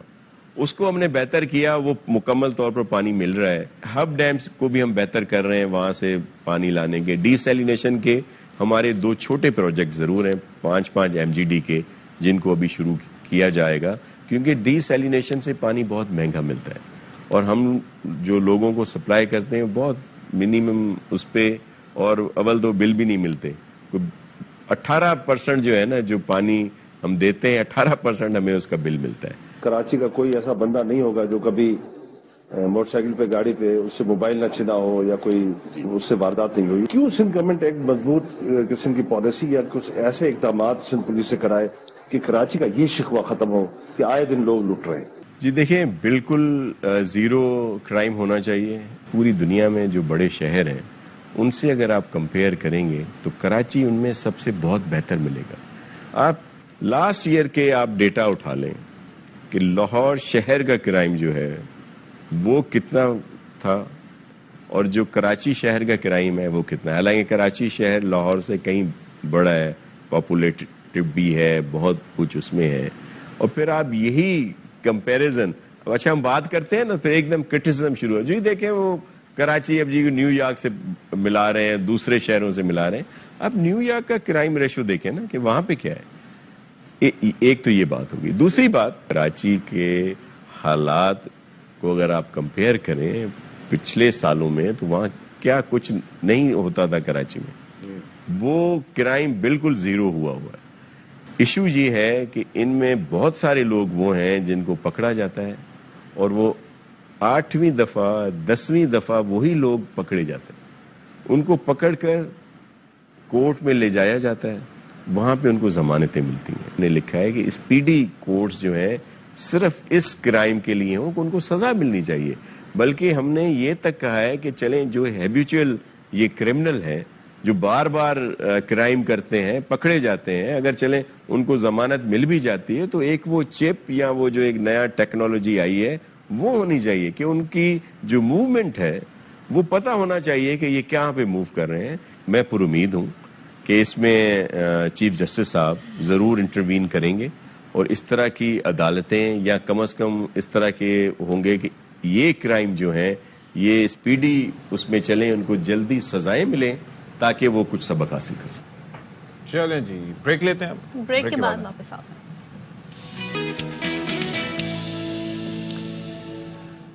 سندھ حکومت بلکہ سندھ ہائی کورٹ کے احکامات کے باوجود ہو یہ رہا ہے کہ کراچی میں سیوریج کے پانی سے سبزیاں اگائی جا رہی ہیں. اب بظاہر آپ سوچیں کہ آج سے 10 سال پہلے کی 20 سال پہلے کی بات کریں, آپ کو پتا ہو سیوریج کے پانی سے اس میں تو تمام منرلز وائٹامنز نہ جانے کیا ہو. کیا مطلب ہو گیا ایک امپریشن جاتا ہے. کیا مطلب لوگوں کو آپ نے آگاہی دینی ہے اور یہاں پر ہم یہ بات کہہ رہے ہیں. لیکن بٹ آتا ہے نا, آپ کی باتوں پہ بالکل دھیان مت دیجیے گا. اب یہ ہے کہ چونکہ ہم کافی آگاہی حاصل کر چکے ہیں, ایسی آگاہی یہ خاص طور پر جو معلومات اویلیبل ہیں, جو ڈاکٹر سے ہم بات کرتے ہیں تو ہمیں پتہ چلتا ہے کہ جو ایکولائی اور یہ ساری چیزیں اور یہ سیوریج کے پانی کے اثرات کیا ہوتے ہیں, کس طرح کے منفی اثرات جو ہے وہ آپ کی صحت پر مرتب ہو سکتے ہیں اگر ان میں کاشت ہونے والی سبزیاں آپ استعمال کریں. ہم کیا سوچتے ہیں سبزی گوشت نہیں ٹھیک, فلانا نہیں ٹھیک, اس میں یہ مسئلہ, ریڈ میٹ میں مسئلہ, مرغی جو ہے وہ ایسی. ہم کیا کریں, ہم کیا کریں, کتنا سوچیں اور کتنی بات کی تہہ میں جائیں, اس کی جڑ میں جائیں کہ جی یہاں سے سلسلہ شروع ہوا تھا تو اب یہ ہے کیا سبزی بھی نہ کھائیں. اب ہر چیز کی ہم جو ہے نا کہتے ہیں نا بال کی کھال اتاریں گے تو پھر تو واقعی فوڈ کنزمپشن تو بھائی پہ بہت مشکل ہو جائے گا. لیکن افسوسناک بات یہ ہے جو اشفاق نے شروع میں کہا کہ سندھ ہائی کورٹ کے احکامات کے باوجود کراچی میں جو یہ سلسلہ ہے نا جی آلودہ پانی سے سبزیاں اگانے کا, یہ سلسلہ نہیں رک سکا ہے. اور یہ سیویج کا پانی ہے, اس میں زہریلے کیمیکلز ہوتے ہیں, اس سے سبزیاں اگائی جا رہی ہیں. سندھ فوڈ اتھارٹی بھی ایک چیز ہے, ان کی رپورٹ کے مطابق شہر میں اب تک تقریباً 500 ایکڑ کی نشاندہی کی گئی ہے جہاں پر گندے پانی سے سبزیاں اگائی جا رہی ہیں. اب طبی ماہرین کیا فرماتے ہیں, وہ یہ کہتے ہیں جی کہ گندے پانی سے سبزیوں کی پیداوار ہیپیٹائٹس, کینسر کا باعث بن رہی ہے. سیویج کے پانی میں شامل کیمیکل سبزیوں میں جذب ہو کر صحت کو بری طرح متاثر کر رہے ہیں. تو آپ کی صحت کا خیال رکھنا کس کا کام ہے؟ اب فوڈ اتھارٹی نے تو اپنی ذمہ داری پوری کر لی, لیکن یہ کام کس کا ہے جی؟ اور سندھ حکومت کے فیصلے پر, سندھ ہائی کورٹ کے فیصلے پر عمل کرانا کس کا کام ہے؟ ظاہر ہے حکومت کا. اب حکومت کیا کر رہی ہے یہ اب پوچھ لیتے ہیں. اس حوالے سے کیا کیا جا سکتا ہے؟ سندھ فوڈ اتھارٹی کے ڈائریکٹر جنرل آغا فخر حسین صاحب ہمارے ساتھ موجود ہیں. تھینک یو سو مچ آغا صاحب فار بینگ ود اس. یہ ذرا سمجھائیے گا ہمیں کہ جب ہم احکامات کی بات کرتے ہیں تو آبویسلی آپ فوڈ اتھارٹی کے ڈائریکٹر جنرل ہیں, کیا یہاں پر اختیارات آپ کے پاس کس نوعیت کے ہیں؟ نشاندہی تو چلے ایک بات ہو گئی, لیکن پنجاب کی طرف پہ جب ہم بات کرتے ہیں تو وہاں پر وہ لوگ نہ صرف یہ کہ ڈائریکشن مطلب ایکشن لیتے ہیں, سیل کر دیتے ہیں, کارروائی کرتے ہیں اور اکثر وہاں سے واقعات رونما ہوتے ہیں. ایسے یہاں پر کیا اختیارات موجود ہیں آپ کے پاس؟ بسم اللہ الرحمن الرحیم. Thanks for inviting me on this very important issue. یہ جو سندھ فوڈ اتھارٹی ہے, ہمارے جو اختیارات ہیں یا جو جورسڈکشن ہے وہ ہم پوسٹ ہارویسٹ پر کام کرتے ہیں. اچھا, تو جب ہو گیا پک گیا اس کے بعد یہ ایگریکلچر ڈپارٹمنٹ اور پلس جو ایشو ہے وہ more relevant to environment protection department سے ریلیٹڈ ہے. نمبر 1. نمبر 2 یہ کہ جو ہمارا ایشو ہے وہ جو کراچی کی جو سبزیاں ہیں جو ہم نے اسٹڈی چل رہی ہے, جنرلی جو ہم نے اسٹڈی کی ہے اس سے یہ ہے کہ جس طرح آپ کی ملیر ندی ہے تو ملیر ندی میں جب آپ کے پاس کورنگی ایریا میں انڈسٹریل ایریا جو ہے اس کا جو ایفلوئنٹ انٹریٹڈ آ جاتا ہے پانی اس میں اور پھر وہ جب اس میں شامل ہو جاتا ہے تو بنیادی ایشو جو ہے وہ یہاں پر یہ ہے کہ دیکھیں ہم صدیوں سے یہ زمینیں یوز کرتے آ رہے ہیں اور یہ پہاڑوں سے سلٹ کی بڑی مقدار اچھی سلٹ آ جاتی ہے ہر سال ہر دوسرے تیسرے سال جب بارش ہوتی ہے اور ہم نے یہ بھی دیکھا ہے کہ بارشوں میں یہ ایریا جو ہے ان سے جب ہم ٹیسٹ کلیکٹ کیے ہیں تو وہ بہتر آتے ہیں بنسبت اگر 4-5 سال بارش نہ ہو تو یہ ایریاز اور یہ بہت کم ایک مقدار بنتی ہے کراچی کی سبزیوں کی پھلوں کی اور فروٹوں کی کیونکہ ہم جو ہمارے جو آپ اس کو یہ کہہ سکتے ہیں جو آپ کی رپورٹ میں نشاندہی ہوئی ہے 500 ایکڑ اراضی جہاں پر یہ کاشت ہو رہی ہیں یہ مینیجبل ہے کہ یہاں پہ صاف پانی فراہم کیا جا سکے یا از اٹ ٹو مچ کہ یہاں پر جو ہے چیزیں مینیج نہیں کی جا سکتی؟ دیکھیں بالکل مینیجبل ہے 100% مینیجبل ہے بیکاز یہ لازم ہے کہ جو انڈسٹریل زونز ہیں جو انڈسٹریل ایریاز ہیں وہ ایفلوئنٹ ٹریٹمنٹ پلانٹ کا استعمال کریں. اچھا جب آپ رپورٹ تیار کرتے ہیں تو ظاہر ہے رپورٹ اس لیے بنائی جاتی ہے نا کہ خرابیوں کی نشاندہی ہو اور اس پہ کارروائی ہو تو وہ رپورٹ آپ کس کو ڈیلیور کرتے ہیں اور کیا آپ کی ایکسپیکٹیشن ہوتی ہے کہ اس پہ کس قسم کی کارروائی ہو کون سا ریلیونٹ ادارہ ہے؟ دیکھیں ہم نے جو رپورٹ تیار کی ہے اس میں پہلے تو جب ہم نے سبزی منڈی سے جو سبزیاں اٹھائی ہیں وہ ان میں کہیں کہیں تھوڑا بہت جو چیزیں آئیں تو ہم اس کو لیڈ کرتے ہوئے گئے کہ کراچی میں کون سے ایسے ایریاز ہیں جہاں سے جو سبزیاں آ رہی ہیں کیونکہ کراچی کی سبزیاں آپ کا ٹھٹھا بدین یہاں پورے سندھ سے آتی ہیں یہاں پر تو وہاں بھی کچھ ایریاز میں ایشو ہیں وہ تو آپ نے کہا لیکن آپ کس کو یہ رپورٹ آپ نے ریفر کی اب اس پہ ایکشن کس نے لینا ہے؟ جی یہ ہمارا سائنٹیفک پینل ہوتا ہے ہم اسٹڈی کرنے کے بعد یہ ہم سبمٹ کر دیتے ہیں گورنمنٹ کو جو کنسرنڈ ادارے ہیں ان میں انوائرمنٹ. اچھا لیکن یہ آپ کو کس نے بتایا؟ اور ایگریکلچر ڈپارٹمنٹ اس میں آ جاتا ہے. لیکن ایگریکلچر ڈپارٹمنٹ تو اس صورت میں ہے نا کہ اس سے وہ اسٹارٹنگ فیز میں ہے لیکن مسئلہ یہ ہے کہ یہ سبزیاں جو ہے وہ پکنے کے بعد کنزیوم ہو جاتی ہیں ڈسٹریبیوٹ ہو رہی ہیں کنزیوم ہو رہی ہیں تو ظاہر ہے کہ وہ عوام کے لیے نقصان دہ ہے نا. جی دیکھیں ٹو نپ ایول ان دا برڈ جو ہم کہتے ہیں نا جسے کہ اگر ہم اس کو گروئی نہ ہونے دیں یا گروتھ ہی نہ ہونے دیں ان ایریاز میں بین لگا دیں جس طرح اسپیشلی آپ کی جو ملیر ندی ہے ملیر ندی میں اگر آپ جہاں جہاں انڈسٹریل زونز آ جاتے ہیں جن کا پانی یہاں سے آ جاتا ہے اور جو ایریاز یوز ہو رہے ہیں ہم نے آپ کے ساتھ ویڈیوز بھی شیئر کر سکتے ہیں کیونکہ یہ ٹائم بہت کم تھا آپ نے لائن کر لیجیے we have proofs of videos بھی ہیں ہمارے پاس پوری اور ہماری جو ٹیمیں گئی ہوئی ہیں تو وی گو دیئر ہم بھی وہاں جاتے ہیں ایز اے ریسرچ پروجیکٹ کے حوالے سے جاتے ہیں تو جب ہم نے فصلیں دیکھی ہیں تو ہم نے بڑی شاندار فصلیں بھی دیکھی ہیں وہاں پر کہ انہی پانیوں سے جو ہے وہ بہت لیکن یہ المیہ ہے کہ آپ کی رپورٹ کے باوجود سندھ ہائی کورٹ کے احکامات کے باوجود بھی کوئی ایکشن نہیں ہو رہا اور یہاں کے لوگوں کو اس طرح کی سبزیاں کھانے پر مجبور کیا جا رہا ہے. یہ ایکشن ہم نے بڑا ڈیٹیل کے ساتھ جب گورنمنٹ کو ہم نے 2018-19 میں جب یہ رپورٹ اور 20 میں دیے ہیں تو وہ ایکشنز ہوئے ہیں بالکل وہ سبزیاں حلق ہوئی ہیں لیکن دیکھیں لوگ جو ہیں وہ ان ایریاز کو صدیوں سے یوز کرتے ہوئے آ رہے ہیں فار دیٹ پرپز.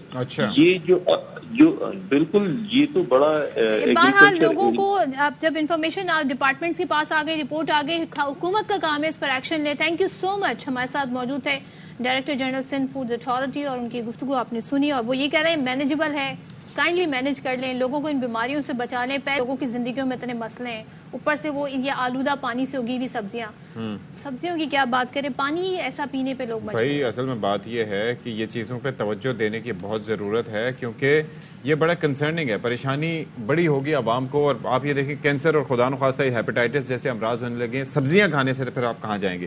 اچھا جی، یہاں پر ایک خبر ہے وہ آپ سے شیئر کرتے چلیں بڑی جلدی سے. اور خبر یہ ہے بیسکلی کہ پاک بحریہ کے 4 افسران کی وائس ایڈمرل کے عہدے پر ترقی ہو گئی ہے. اور ترجمان پاک بحریہ کا کہنا ہے کہ ترقی پانے والوں میں وائس ایڈمرل عبدالصمد، ان کے ساتھ ساتھ وائس ایڈمرل عابد حمید، وائس ایڈمرل راجہ رب نواز اور وائس ایڈمرل فیصل عباسی شامل ہیں. اور vice admiral Abdul Samad commander naval strategic command, vice admiral Abid Hamid deputy chief of naval staff material, vice admiral Raja Rab Nawaz commander coast اور vice admiral Faisal Abbasi commander Pakistan fleet کے عہدے پر فائز ہیں. ترقی پانے والے افسران کمانڈ اینڈ سٹاف کا وسیع تجربہ بھی رکھتے ہیں.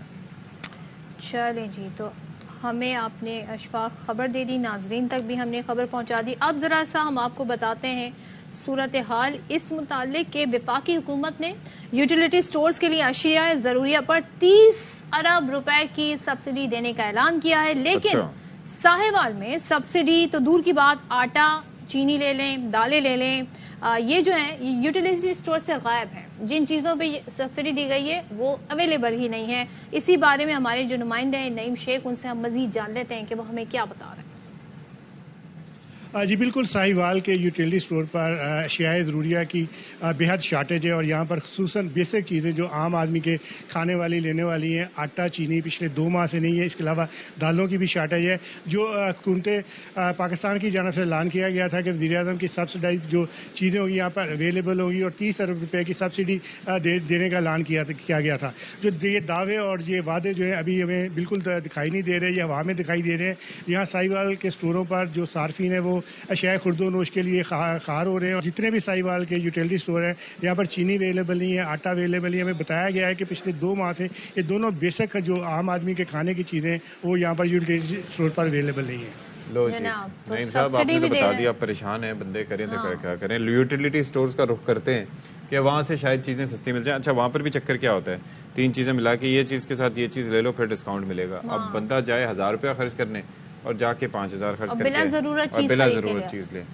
اور یہ وہ سبسڈیز ہیں جس کی وجہ سے آئی ایم ایف ہمیں آنکھیں بھی دکھاتا ہے. مطلب یہ سبسڈی آپ دے بھی رہے ہیں، ٹارگیٹڈ سبسڈی کی وہ بات کرتے ہیں. اس سبسڈی کی وجہ جن چیزوں پہ سبسڈی ہے وہ مل بھی نہیں رہی ہے. تو یہ سب جاتا کہاں ہے؟ پتہ نہیں یہ ساری چیزیں کہاں جاتی ہیں، سمجھ نہیں آتی. یہ بڑی جو ہے نا یہ طریقہ کار جو ہے نا کمپلیکس، بڑی کمپلیکسٹی ہے اس میں نا. ہمیں اس پہ بڑا سوچنا پڑے گا، بڑا لمحہ تحقیق کرنی پڑے گی. نہیں، ہمیں تحقیق اور کیا کہنا چاہیے، ریسرچ اور ماہرین سے ہمیں اس پر رائے لینی پڑے گی. تبھی کوئی اس ملک کے جو مسائل ہیں ان کا حل نکلے گا. شاید کہ کوئی ہمیں حل جو ہے وہ کوئی رستہ بتا سکے، کوئی ساری چیزیں. اور بس اب جائیں چلیں کیا؟ ہاں کرتے ہیں، ہم ہی ریسرچ کرتے ہیں. ایک کام کرتے ہیں، ہم دونوں مل کے اس پہ ریسرچ کرتے ہیں اور پھر کوئی سولوشن تیار کرتے ہیں. کیونکہ لوگ کہتے ہیں باتیں بنانا بڑا آسان ہے، کوئی حل بھی تو بتائیں. تو ہم حل بھی بتائیں گے اگر بتانے کے قابل ہوئے تو. اس کے لیے ہم آپ سے پتہ چلے کٹ کھا گیا. اس کے لیے ہمیں آپ سے ابھی اجازت لینی ہوگی تاکہ ہم کچھ ریسرچ کر لیں. ٹھیک ہے، میں یہ کہہ کے خدا حافظ کریں. اللہ حافظ. اللہ حافظ.